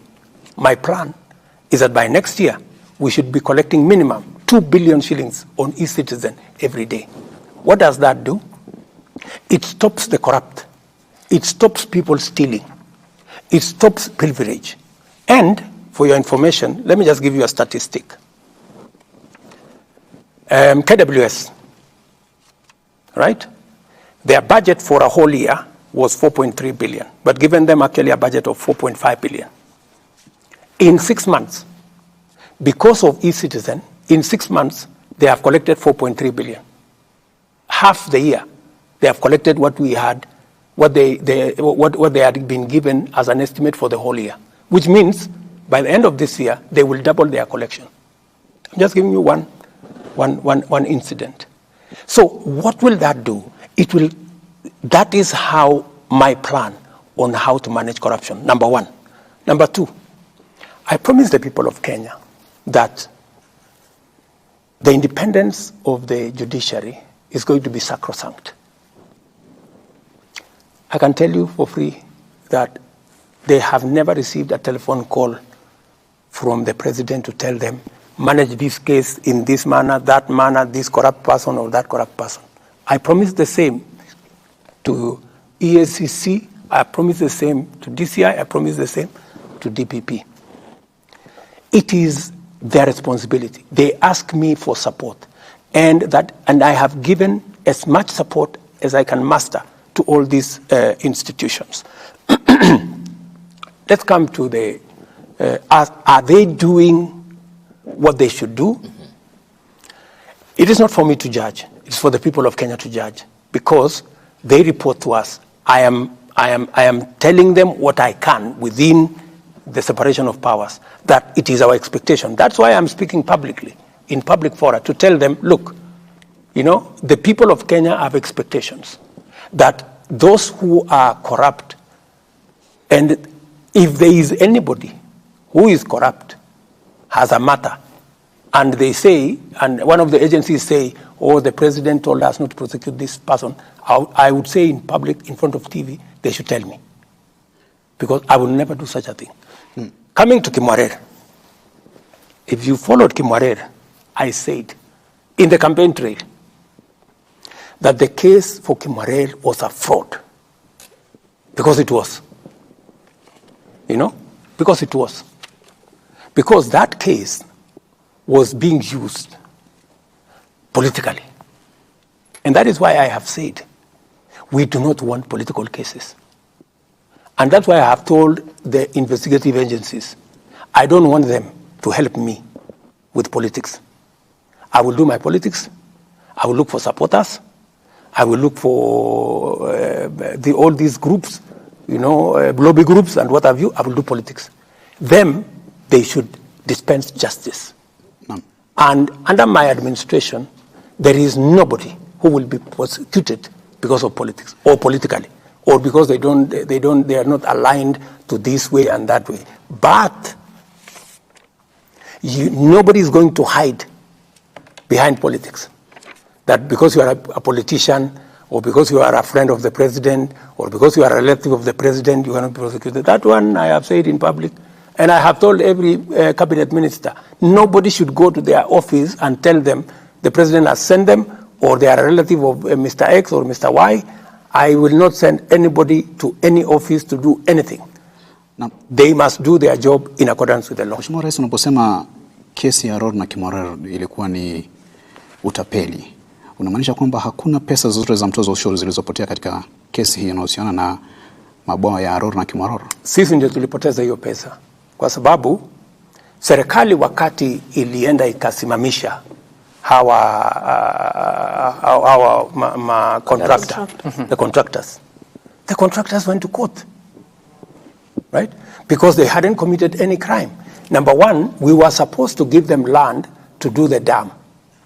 You know, we didn't give them the land. The land was there, but somehow, and I don't want to accuse, I think we have said let's not talk about the past. Whoever was there decided they should not get the land because they wanted to frustrate the project. The thing disappeared. The DCI was mobilized to go and get the contractor in Itare. You know, up to today, nobody knows what the problem was with Itare. They went to court. We have had to go and negotiate. I have had to go and negotiate with Italy, for your information, for us to settle, because we were going to pay 40 billion for nothing, without anything on the ground. So we've had to negotiate. So then, is there a correlation between your negotiations with the Italian government, and the president was actually here, of Italy that is there a relationship between that and the withdrawal of charges against all these accused persons? No, ask the court. I mean, the court has been going on. Yeah. What did the court say? There were no witnesses, because what happened? The court said this was a prosecution-driven acquittal. Because there was no longer any cooperation. And the reason I'm asking this question is because you stood at the steps of the front of this building and you said that you have agreed with the President of Italy to withdraw all cases against the farms in Italy, and Italy was also going to withdraw all cases against the government of Kenya. Correct. So I'm asking the question because initially there were several people that had been presented before court. Some of them, I think even the current central bank governor, Kamau. Is there a relationship? Because you said withdrawal will be done. When we talked about... Is there a consequence? No.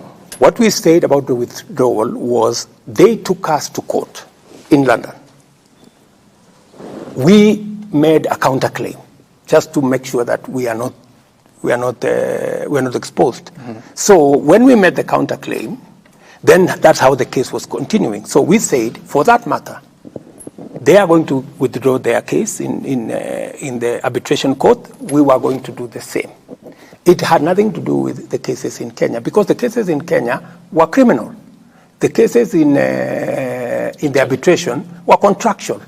So these were very different cases. So the case has been going on in the Kenyan courts, mention after mention.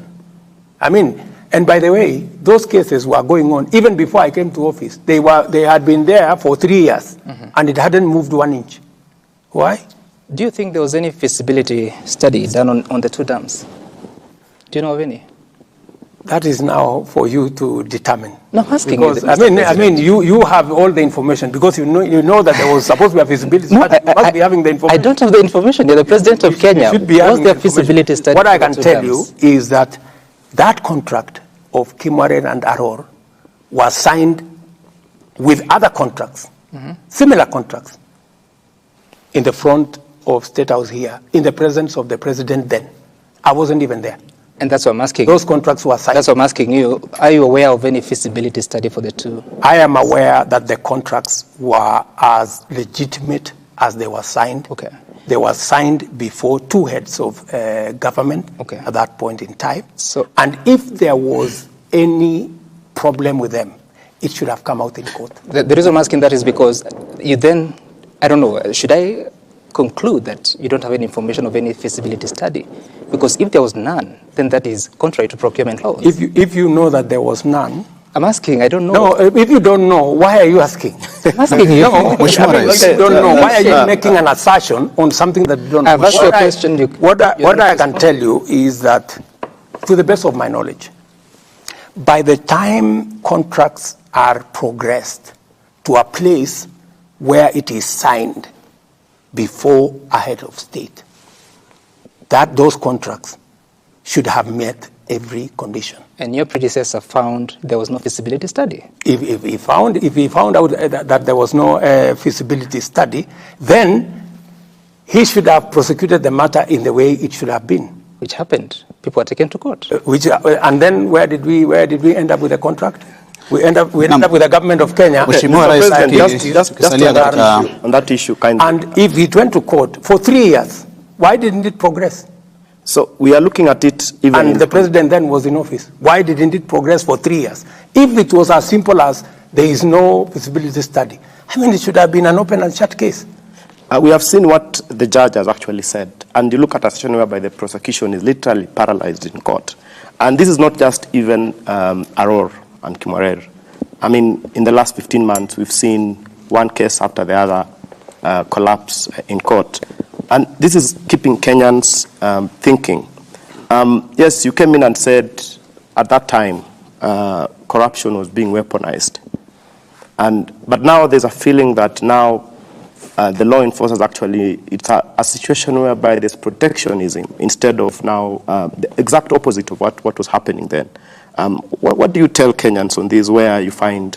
I want to tell the people of Kenya that I will discharge my responsibility in making sure that all independent institutions are appropriately facilitated.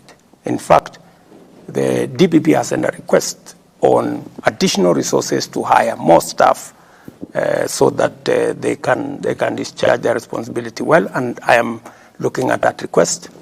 We have given additional money to the Judiciary. I will facilitate, my administration will facilitate all the independent agencies to discharge their responsibility. We will also dispense our responsibility in making sure that the Judiciary is independent and doing their job. Yeah? Mm-hmm.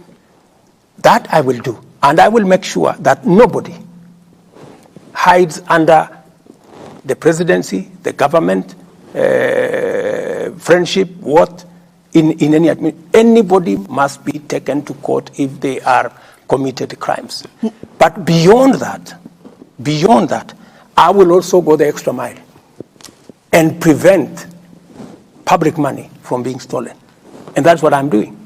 I am saying prevention is better than cure, they say. Mm-hmm, mm-hmm, yeah? Mm-hmm. That's why I'm saying for us to avoid unnecessary matters, let us see how we manage we manage public resources. And that's why I'm even telling, because there are some people who are still dodging the digitization process.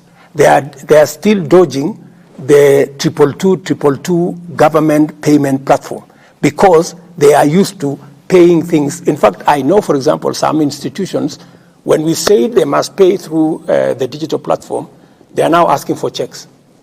Some of them are asking for back transfers because they don't want accountability. And I'm giving them a warning. We said by 31st of this month, every government service must be paid on e-citizen. And even land, which is the biggest challenge, we have now said the Ministry of Lands is going to be cashless, all the way to mashinani. Anybody, and I'm telling Kenyans here, anybody who asks you for cash for payment of a public service, look at them in the eye and tell them they are fraudsters. Na Mheshimiwa Rais, katika vita dhidi ya ufisadi na uhuru wa taasisi mbalimbali na mihimili tofauti ya serikali, umejitangaza wazi wazi kwamba hutalegeza kamba katika vita dhidi ya ufisadi. Hutalegeza kamba. Naam, na umekuwa na kauli ambazo umekuwa ukizitumia, na nikikunukuu wakati mmoja kwa kule magharibi ukizungumzia kuhusu wafisadi ambao unaamini wamelemaza sekta ya viwanda vya sukari. Ulisema ima uhame Kenya ama nikuweke jela ama usafiri uende mbinguni. Hili halijaonekana kuendana vyema na wachechemuzi wa haki za binadamu. Mbona usiruhusu mahakama ifanye kazi yake? Nimezuia, si nimesema tutakupeleka mahakamani. Inachukuliwa kama kitisho. Lakini wacha nikueleze ya kwamba jambo la ufisadi ni figurative language to drive home the point that this is no longer a joke. And for your information, because of what I did, we have managed to sort out the biggest cartel in Mumias. Vitisho vinafanya kazi? No, sio vitisho, ni kuambia tu watu ukweli.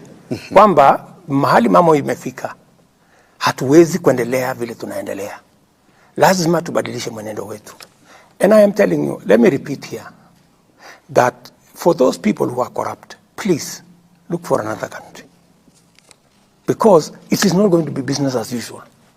Even as we look places where we find, even as we do what we have to do to make sure that all Kenyans are we avoid pilferage, we avoid corruption. Even as we do that, for those of the incorrigible characters, the people who benefit from corruption, the people who try even to influence the criminal justice system, the people who beneficiaries, like what I talked to you about. I mean, surely the people who are going to court to stop, implementation of programs that are public, these are, and you know very well, you can see their fingerprints, that these are beneficiaries of corruption. They are so daring with impunity that they want to manipulate the whole system. But it is the same thing. Isn't that democracy, really, that Mr. President? Is it democracy to steal? No, sorry. Going to I'm court. talking about the question of going to court, Yeah. especially for the programs you're talking about. No, I mean, I have no problem. I'm not complaining. I've said they've gone to court, but I'm going to call them out that I know you. I know the fellows who have gone to court. I know the fellows who are sponsoring this, because I know them. They will not hide, because I can see their fingerprints. Let me give you an example. I told the people of Kenya that we need to increase our savings as a percentage of our GDP, that we are doing very badly. Countries like China are at 55%. We are at 12%, right? How do we build our savings? There are characters who went to court to say, let us continue paying 200 shillings, And then Kenya is rated among the last countries on age-old poverty, because if you save 200 shillings, Bwana Wafula, how much money, surely?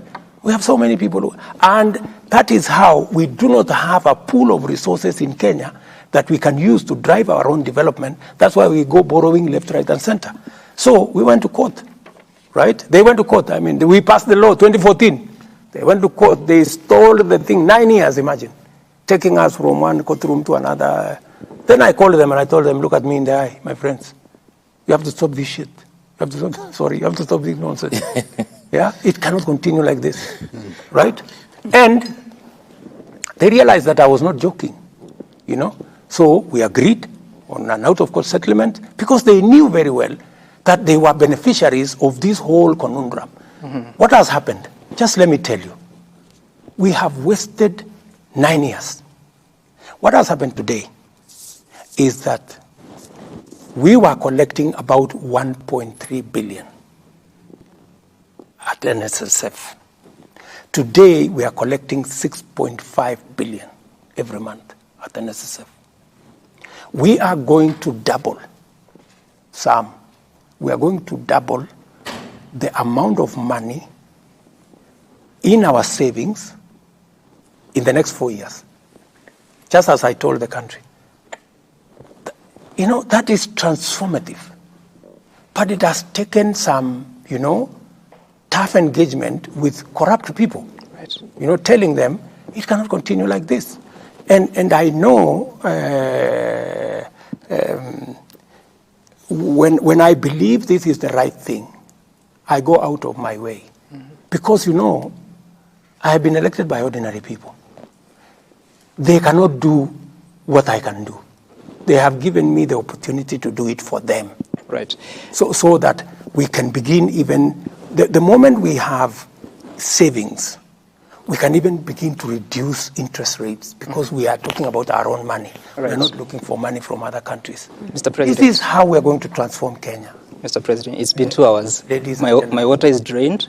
Please sip yours as we transition to the next conversation, which is on governance issues, and Grace is going to take us through that. Right, Mr. President, and this is basically point blank. Are you concerned about the performance of some of the people working under you, in particular cabinet secretaries? We saw you say that some CSs and PSs are clueless about their dockets some time back this year. And there was this report released by TIFA just about 2 days ago, which placed some 5 CSs at the bottom. And unfortunately, these 5 are part or are at the heart of Kenya's economy. Energy CS was at the bottom. Gender CS, Treasury CS, Water CS, Land CS. Are you concerned about their performance, and what are you intending to do about it, Mr. President? Number one, I don't believe in TIFA. Why don't you? Because TIFA is a fraud. TIFA and all these opinion poll people, they are paid. By who? Whoever pays them.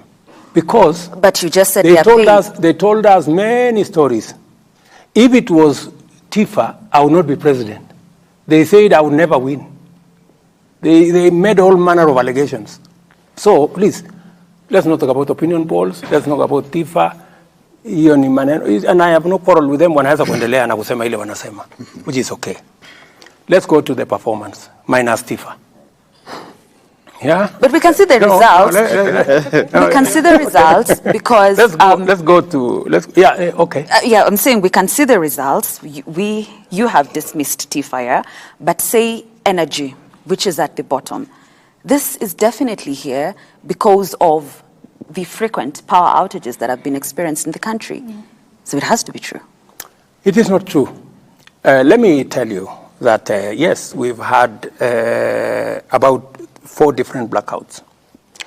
And there is a reason for it, and I want to tell the people of Kenya that, there's a problem. The problem is not about generation, because we have enough power in the grid. The problem is about investment.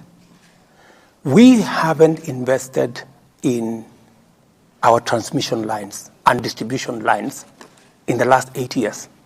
Why haven't we invested? We didn't have a plan, number one, a clear plan.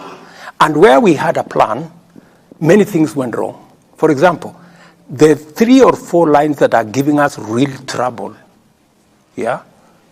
are lines that have been in court for like 7 years.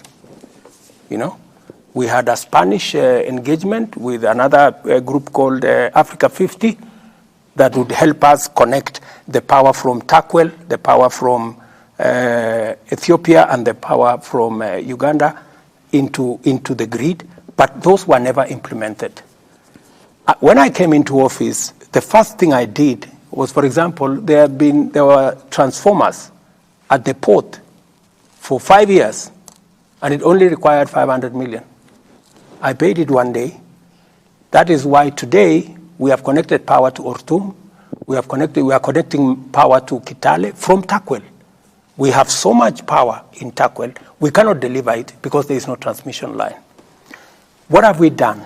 To be fair to, and I am not defending Davis, I just don't want him to be crucified for a problem that comes from afar.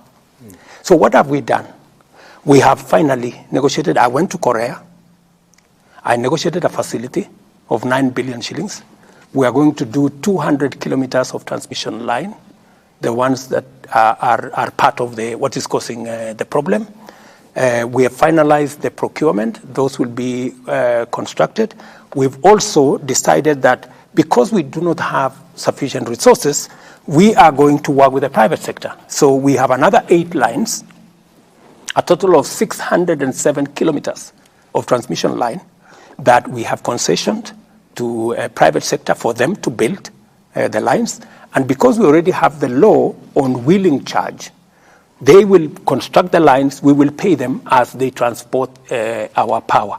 So we have a plan. And number three, we want to invest about maybe 100 or 120 million dollars to island the supply of power, so that we will create about 5 zones. We already have 4 in place in terms of design, so that if there is a problem with power in one corner, it doesn't shut out the whole country, so that we isolate different places. It was supposed to be a factor of investment. And why is this the case, Sam? Just to, what we have done in the last 10 years, we have increased the number of people we are supplying electricity to from 2.3 million households to to 9.4 million households. There should have been a commensurate, a commensurate investment to make sure that the transmission lines are strong enough to deliver power. So that was the gap. But Mr. President, the bigger question is about yourself. You spoke to the nation. I think you are swearing in, was it CSs or who were you swearing in? And you said that you have a challenge with some of your cabinet secretaries and principal secretaries. There's certain things they do not know. In fact, you know more than they do. I say, how much of that is still a problem? How much, when I said that, I was telling my CSS that read. If you remember the context, I told them, look, read briefs, understand your subject, understand your ministry, be on top of it. Because the moment I know more than you do about your ministry, then there is a problem, right? That was the context on. Has it changed? And what we have done concurrently, is we've had retreats of a cabinet. Yeah. We had one in Laikipia. We had another one recently. We are having one in February, just to make sure that we hem in everybody so that we are all aligned in the same direction. I want to tell you that many ministers, many PSS are now on the rhythm. They now understand where we want to go. And going back to what my sister said. Grace. Grace. What Grace said. There is all that around, because the economy is difficult. So you will find people saying this must be the man who is causing problems. We have a problem with energy. Then it is easy to blame the minister. But let me say a broader thing, in this context, that to be able to move forward as a country, there are three important things that we must do. Number one, we must control debt.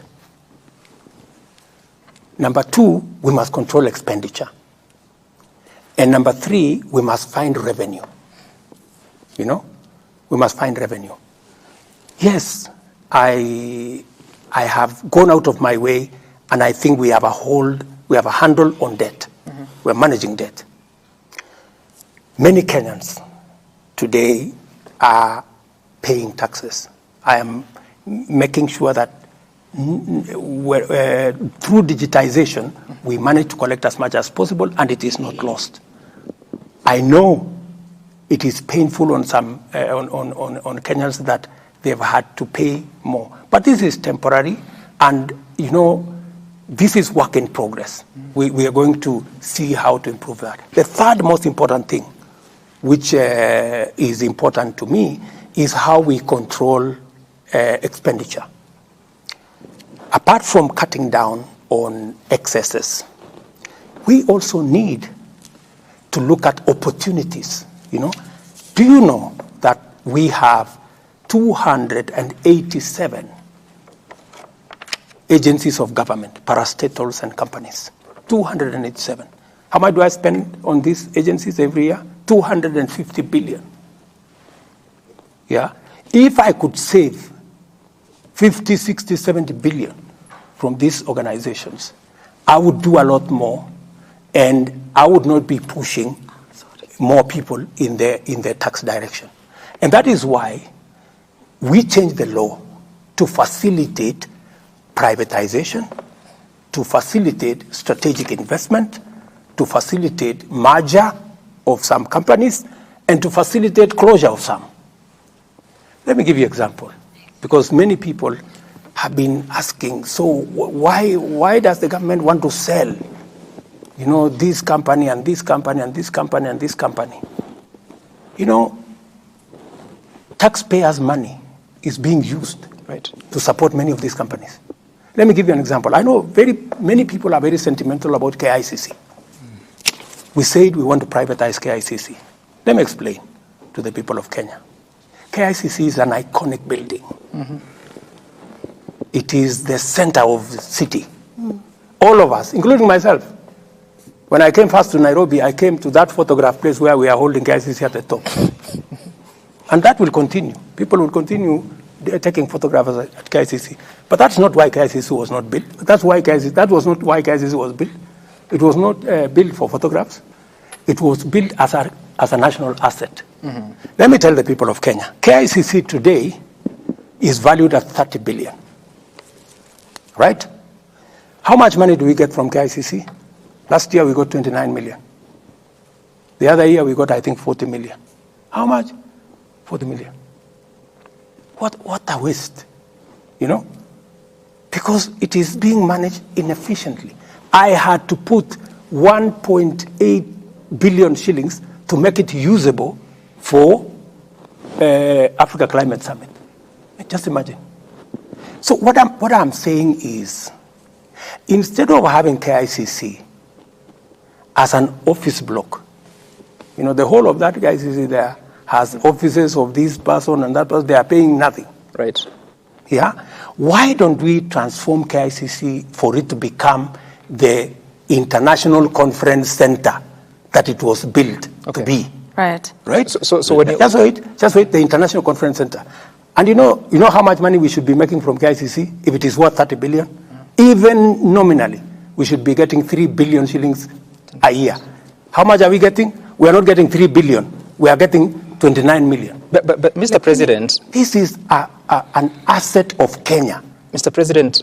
this is a property of the that question about Kenya. privatization of KICC, for instance, of course, there's work that has to be done, public participation, people give their views, and correct. Eventually the decision is made. So is the intention to sell it all, or is it a portion of it? The intention is to commercialize. The intention is to have a mechanism, a strategic investor, so that we need to make it a true conference facility. And if we make it a truly conference facility, it will give us more than 3 billion shillings a year. Today, we are getting 29 million. If you ask any ordinary Kenyan, would we rather continue getting 29 million? Would we do a strategic investment that would give us 3 or 4 or 5? Kwa hivyo kumaanisha Mheshimiwa Rais, changamoto inayoikumba KICC imepita ufahamu wa kuweza kwa serikali kuweza kuihakikisha kwamba inapata kile inachofaa kupata mpaka mnakwenda katika mkondo wa kuiprivatize. Good question, my dear sister. KICC was not built yesterday. It's been there all these years. It has not happened in all the governments that came before me, right? And this is why I am proposing what I am proposing, so that we have a different, exactly answering your question. Wale hawakufanya, mimi nataka kufanya. I want to change KICC so that it makes money. Give me a chance to change KICC so that it makes money. Let me conclude by saying, because our international conference center at KICC is not working, it has no capacity to host. If you go there, if I didn't invest 1.8 billion, nobody wants to have a meeting in KICC because it is dark, it has no facility, it has no water, it is no toilets, nothing. So, what has happened as a result of underperformance of KICC? Do you know that Intercont Hotel is closed? Yeah. Do you know that Hilton Hotel is closed? Do you know that Crown Plaza is closed? Do you know that all these other hotels are struggling? Because we have no international conference facility. Conference facilities are the ones that support our tourism sector, our convention sector, our hotel industry. We not only want to invest or get a strategic investor for KICC, I am also going to get a strategic investor for Bomas of Kenya. We need to build another conference facility in Kenya, in Bomas of Kenya, and we need to build maybe 2-3 hotels in Bomas of Kenya. It is what is going to change the fortunes of our country, especially the space around tourism. Right. So let me persuade the people of Kenya, right? KICC is not being sold to anybody. KICC is not being taken anywhere. KICC will remain there. Those who want to take photographs, you can continue taking photographs. But for heaven's sake, allow me to get a strategic investor, and I am not going to do it at night. In fact, many people have been saying maybe we change the law to make it easy for government property to be disposed. That's not true. The reason why the former law was changed is because since 2005, or is it 2009 when it was implemented, we have not privatized a single thing because it was convoluted and it never went anywhere. Let me give you, Mr. President, benefits. Allow me, because this is a very important thing to me. Yes, so this is so when we said we want to commercialize KICC, there are companies, Grace. There are companies like Postbank. Every morning when we open Postbank, we lose 3 million. In the last 5 years, we have lost 1 billion shillings every year. How much? 1 billion shillings every year. Because nobody wants to make a decision about Postbank. I want to make a decision about Postbank. I want to get the employees who are working in Postbank. I want to second them to other institutions. We close down Postbank. We stop losing 1 billion shillings. Every year, and we do something with the fund that is there instead of taking money from the fund and spending it. And we are just being not prudent at all. Let me give you another example. Because this is what I want to do. This is what we are talking about. When we talk about privatization, we are not talking about just sale. We are talking about 4 or 5 aspects. There are places that will be leased. There are others that you will get strategic investors. There are others that you will get that you will take to the stock exchange. Let me give you another example. Kenya Pipeline Company. Kenya Pipeline Company is a company that is worth 300 billion Kenya shillings. How much? 300 billion. 300 billion. How much money are the people of Kenya getting from Kenya Pipeline? I think it is only once or twice that we have gotten 1 billion a year. Otherwise, we get 200 million, we get 300 million. This company, Kenya Pipeline, should be giving the people of Kenya 30 billion shillings every year. So is it mismanagement or? No, it is just strategic thinking that is not there. And that is what I want to do. Okay. It is just strategic thinking. What's KCC? I'll come back there. What we need to do is, there are people who still that mentality, mali ya serikali si mali ya mtu. No. Mali ya serikali is our collective property, and it has to be managed well. And I have a responsibility to the people of Kenya that it is managed well, and I intend to manage it well. What have I done? I have changed policy. I brought the policy, because it is in my manifesto. I brought policy to cabinet. We said we need to change what we call government-owned enterprise policy. Ownership policy. As an owner, every shareholder demands money for their shares. We are the shareholders. We demand money from the companies that are owned by government. So what do we need to do, for example, in Kenya Pipeline? Right. Kenya Pipeline, there is nothing strategic about Kenya Pipeline. This is just a transporter of fuel. That's all. It's a matatu for fuel. So what do we need to do? First, I have told them this year, they must give us a dividend of 5 billion this year. And they're going to give it. Because I have told them, you have to stop all these shenanigans. This is public asset. We cannot be taxing Kenyans when there is an asset here that should be giving us So money. how do you arrive at that target Of? 5 billion?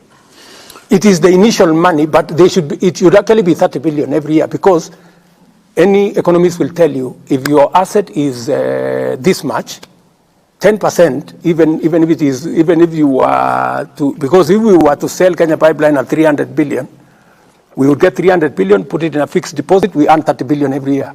And yet we have money sitting inside there. Okay. So let me conclude. Let me conclude by saying, please. Let me conclude by saying this. And I'm sorry, I have to explain to the people of Kenya some of the things that are being, misconstrued to mean that we're not being prudent.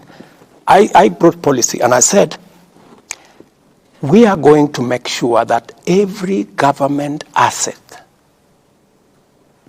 gives money to the shareholder, the government of Kenya.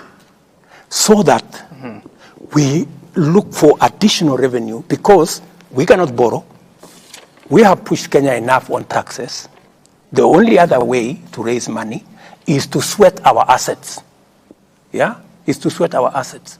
We must get our assets to pay us dividends. That's why, for example, Kenya Power, we have removed 4 directors that I appointed into the board to allow the private sector to appoint directors, because we want it to be run with the private sector support, right, because we value what the private sector has to say.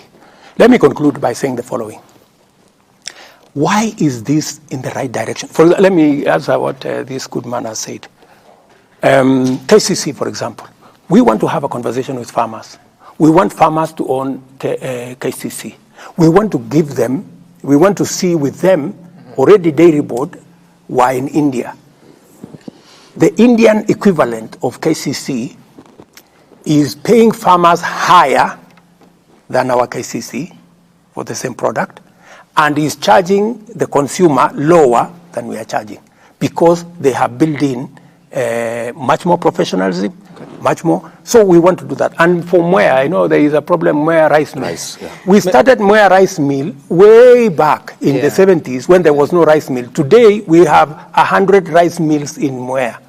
Mr. President, we don't have to own it. We want to give it. Yes. In fact, the reason why we are discussing Mwea rice mill is because we want to give it to farmers. Okay. And there is no other way of giving it unless you take it through a process. Mr. President, we cannot exhaust the list of 11 firms that are to be privatized.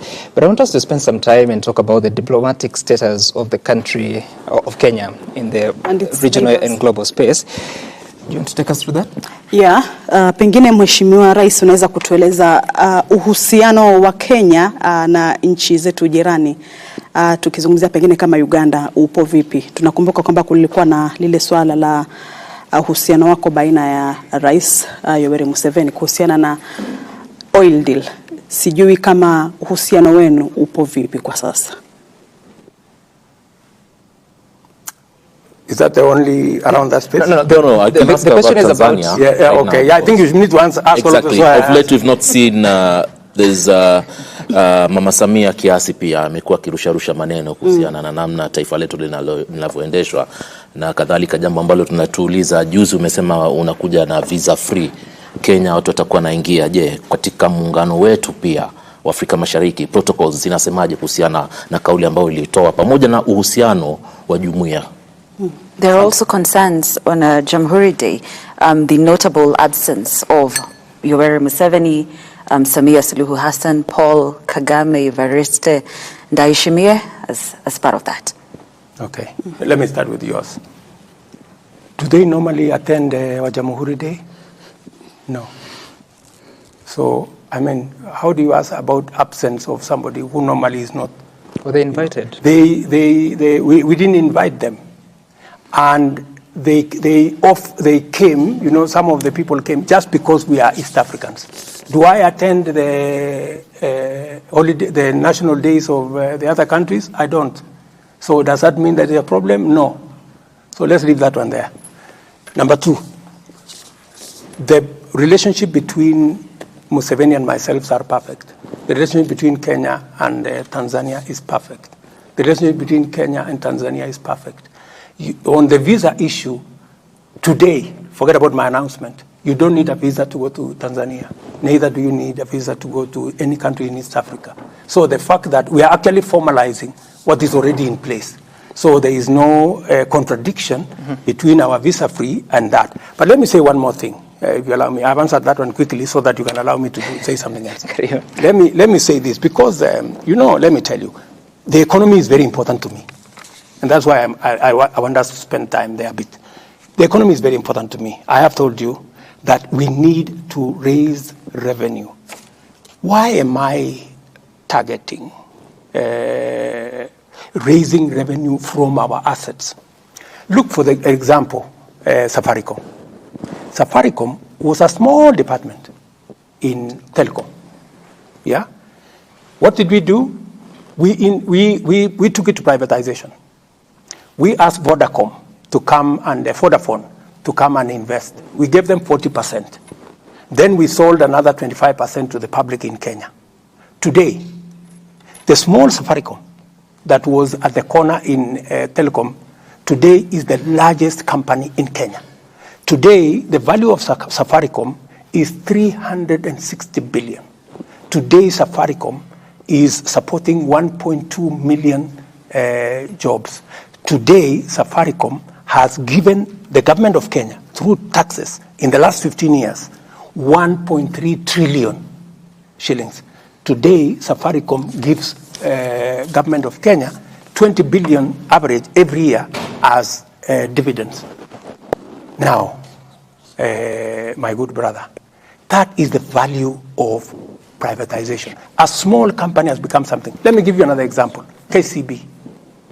We privatized KCB. It was an underperforming institution then. Then the value of Safaricom, of KCB then was 600 million. That time, in 1988, when it was privatized. What is KCB today? KCB today, its value is about 120 billion at the current rate. 120 billion. It is in 7 countries. It has 12,000 employees. It has 33 million customers. The value of what privatization does. So let us accept as Kenyans that a company like Kenya Pipeline, we can privatize. It will give us money. Mm-hmm. It will give us revenue. Right. We should be able to look at what do we do with the port, what have other countries done, so that we reduce the pressure on taxes because we can raise more revenue by sweating assets that we have. Mr. President, taking you back to the question of the region. Yes. And specifically, President Museveni said that it cannot be that you're going to continue buying oil from brokers. And in fact, there's a change of policy in the Republic of Uganda to an extent that now their eunuch is the one that is going to import fuel. And there are other conversations, I'm sure you've seen them, that they want to go through the central corridor. Of course, it's at the initial stage of those conversations. Is Kenya becoming less attractive, less competitive in the region? And what are we doing to ensure that we continue to enjoy the place we have in a competitive manner? Because the Central Bank of Kenya Governor Kamuthuge has spoken to this question, saying that actually those are the countries have better FDIs as you speak. And just because you want to answer those questions in a block, Mr. President, you were in China for many reasons, and Kenyans hope that you will come back with a deal on SGR so that we move away from a situation where our railway ended in the middle of nowhere. And you have Uganda that you need support from, and yet our relationship with our neighbors is becoming a concern if I would according say to that. The media, it's becoming a concern. So did we get something from China? Is Uganda part of the reasons why we didn't get the money to continue our SGR? By the way, we approached China for the continuation of the railway as a package. Before I went to China, I had a conversation with President Museveni, and we agreed on the strategy to extend the railway. By the way, we have a strategy all the way. It is agreed, Kenya, Uganda, DRC, and even Congo-Brazzaville. We've all agreed that route, we will, all of us. And in fact, before I left China, the president of Congo-Brazzaville went to see the Chinese president with the same request for this SGR. Mm-hmm. So we are all aligned. So, and that tells you that we are good in the region. Your other question was the oil brokers. The oil issue. Yeah. We have agreed with Uganda on what to do. Uganda is a sovereign country. Yeah, they want to control their market. Mm-hmm. Their market at the moment is being controlled by oil companies in Uganda. Mm-hmm. They have made a different decision. For us, NOC, which is our national oil company, does not control fuel here because we are a free market.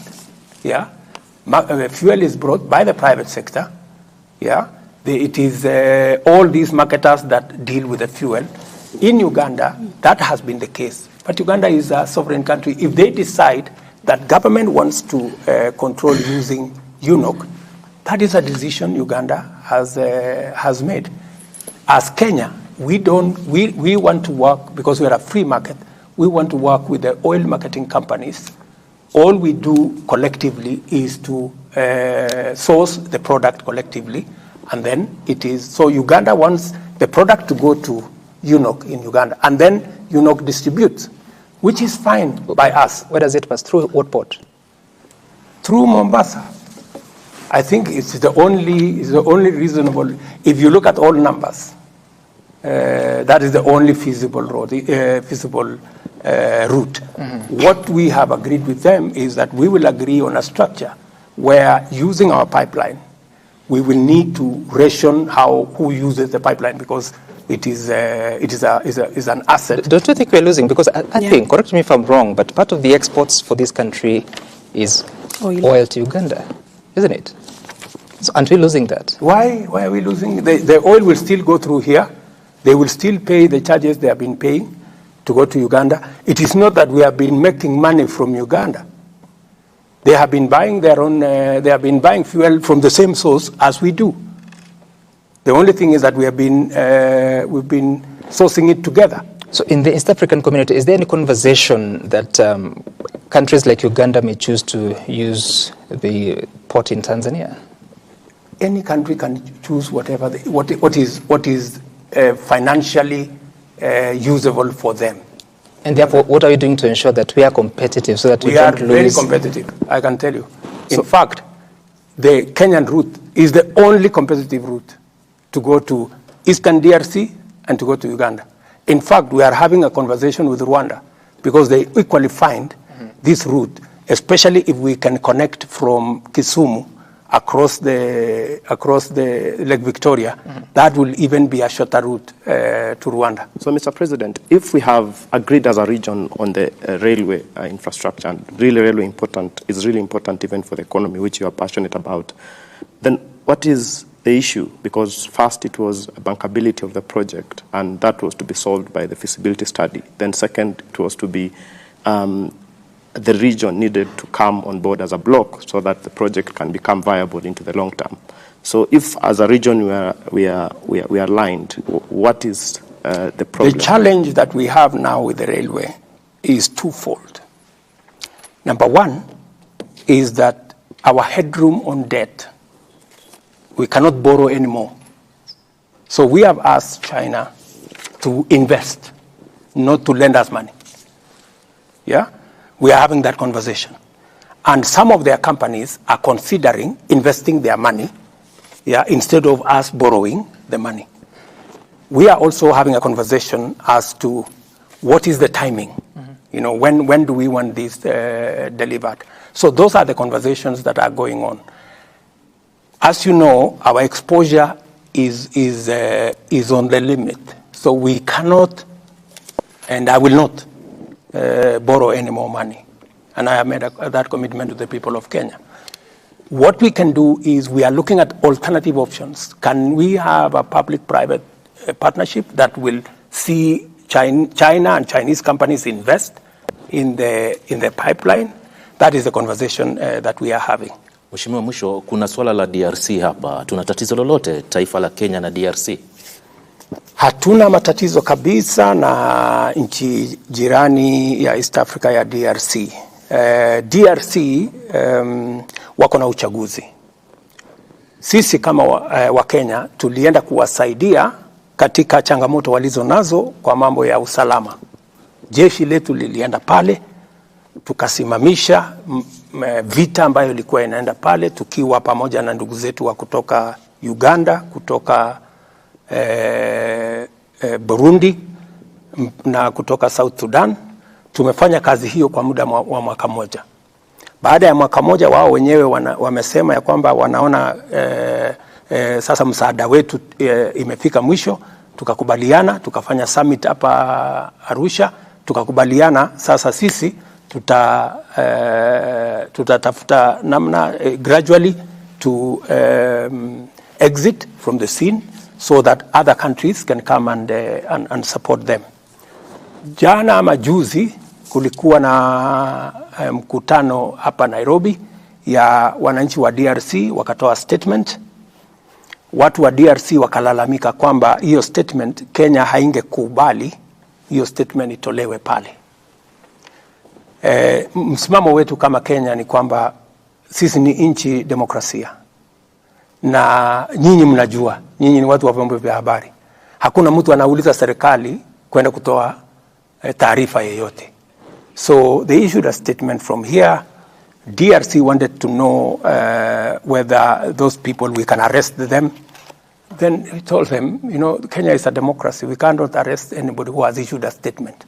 We don't arrest people who have made us, we arrest criminals. If anybody has committed any criminality, we will go out of our way to deal with them. But issuing statements, how many people issue statements in Kenya against me? Every day, people are issuing statements left, right, and center. That is what the democracy is all about. And in any case, Kenya here has the biggest bureau. You guys know the biggest bureau of journalists from BBC. I don't know, CNN. I don't know where. Everybody is here. So, and that is what people are looking for. So, now, Kenya is a media hub. By recalling the ambassador from Nairobi, what does that mean? Do you have a problem now? If they decide that they want to recall our ambassador because a statement was issued in Nairobi, that is their right. But, you know, I cannot arrest anybody merely because they issued a statement. That is undemocratic. That is not how Kenya is. That is not the Kenya you all know. So, you know, we are all different. Countries are democracies in different ways. Okay. Mheshimiwa, mwisho kabisa kabla tujamaliza, siwezi kukuacha bila kuuliza swala la elimu. Tumepata malalamiko mengi sana. Nimepata jumbe nyingi tangu jana kuelezea kwamba tutakuwa na rais. Watu wengi ambao walikuwa wanafanya internship kuhusiana na JSS wanalalamika kwamba wanahitaji kupewa nafasi. Yani wapewe nafasi za kazi, manake muda wao unaishia mwezi huu, nafikiri tarehe 31. Umeweka mikakati gani ama mipango gani kuwaeka wakati ambapo pia junior secondary school inafaa kufungua mwezi wa Januari, waendelee na vile vile kuwe hakuna tatizo lolote kwa wazazi, wanafunzi na hata pia mikakati ya serikali kuhusiana na swala la elimu? Naomba tujibu hili wewe kama rais. Mimi nitajibu. Manake isiwe mambo ya kupeleka kwa wizara itafanya hivi. Hapana, mimi nitakujibu. Ndio. Mambo ya wanafunzi ama walimu wa JSS, Januari watakuwa kazini, kwa sababu tulitoa sera kama serikali ya kwamba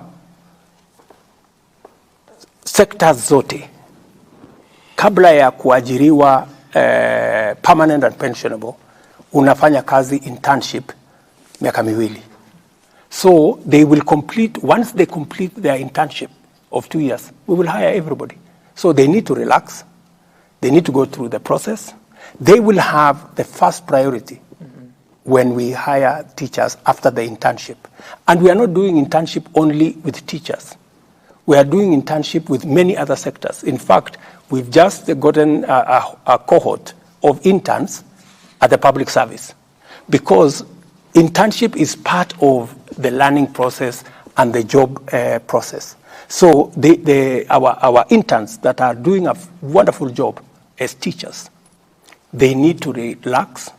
Nobody is going to take their place in January. So they'll be what? They will continue to complete. Yeah, they will continue to complete their internship for 2 years. 2 years, which is a government policy, and that is understood. After the 2 years, they will be hired as we absorb others into internship to graduate slowly like that. Okay. Unahakikishia walimu wote 50,000 hivi watapata kandarasi za kudumu baada ya miaka miwili. Correct.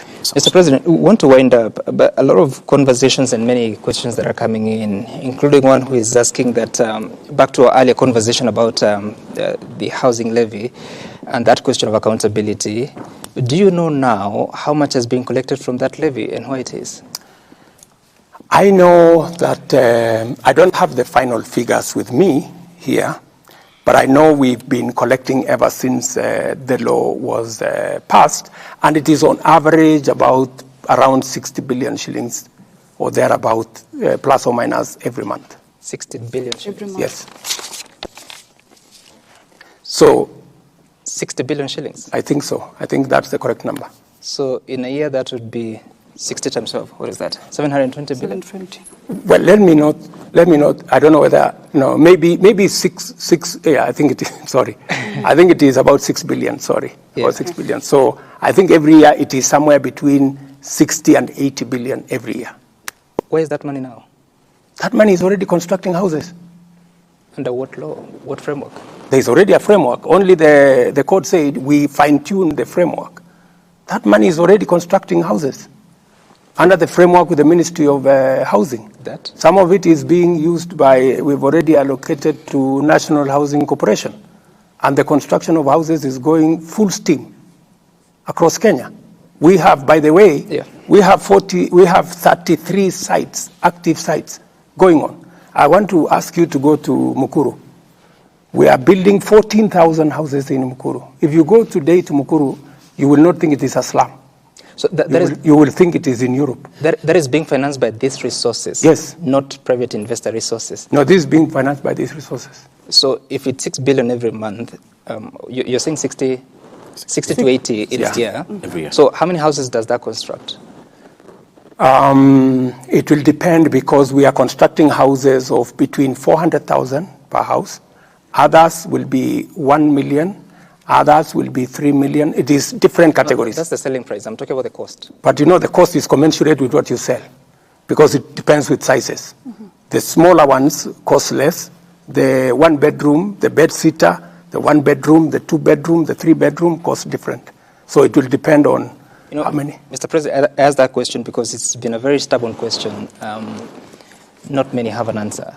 I have an answer. Not your members of parliament, not your cabinet I have secretaries. an answer. And in fact, if you call the ministry responsible, they will explain to you in detail. Now? Yes. Okay. In detail. Mr. President, yes. The last question, which I was told to ask you, would be, is there hope? Oh my goodness, let me tell you. We are going to change Kenya. I am very positive. I am very clear in my mind that I have only one mission: to change Kenya. And by the way, I have every intention to do it. And I know very well that it's not going to be easy. It's going to be difficult. But it is never too late to do the right thing. You cannot be wrong by doing the right thing. So I intend to transform Kenya. We have always known and wanted to do what we know is right. We know we should create jobs. We know what we need to do to create jobs. We know we should control our expenditure. We know but the thing that has been lacking is somebody to lead the way in doing it. I intend to lead the way in doing it. Mr. President, in changing Kenya. We have to leave it at that. I think that counts for a good closing remark, unless you have anything else to add. No, let me appreciate all you guys, and let me appreciate the people of Kenya. The people of Kenya are a great people. Even in very difficult times, I find a lot of encouraging messages. Many people tell me, we know things are difficult, we know you are having a difficult time, but keep on keeping on, because we know that finally this country will change. And I have every intention to keep it here until Kenya changes. Mr. President, thank you so much for your time. Thank you very much. This has been a conversation with the President of the Republic, President William Samoei Ruto, with representation from different media houses, that is KTN News, TV47, Nation Media Group, K24, KBC, and Citizen TV. Good night, good luck. My name is Sam Gituku. Bye for now.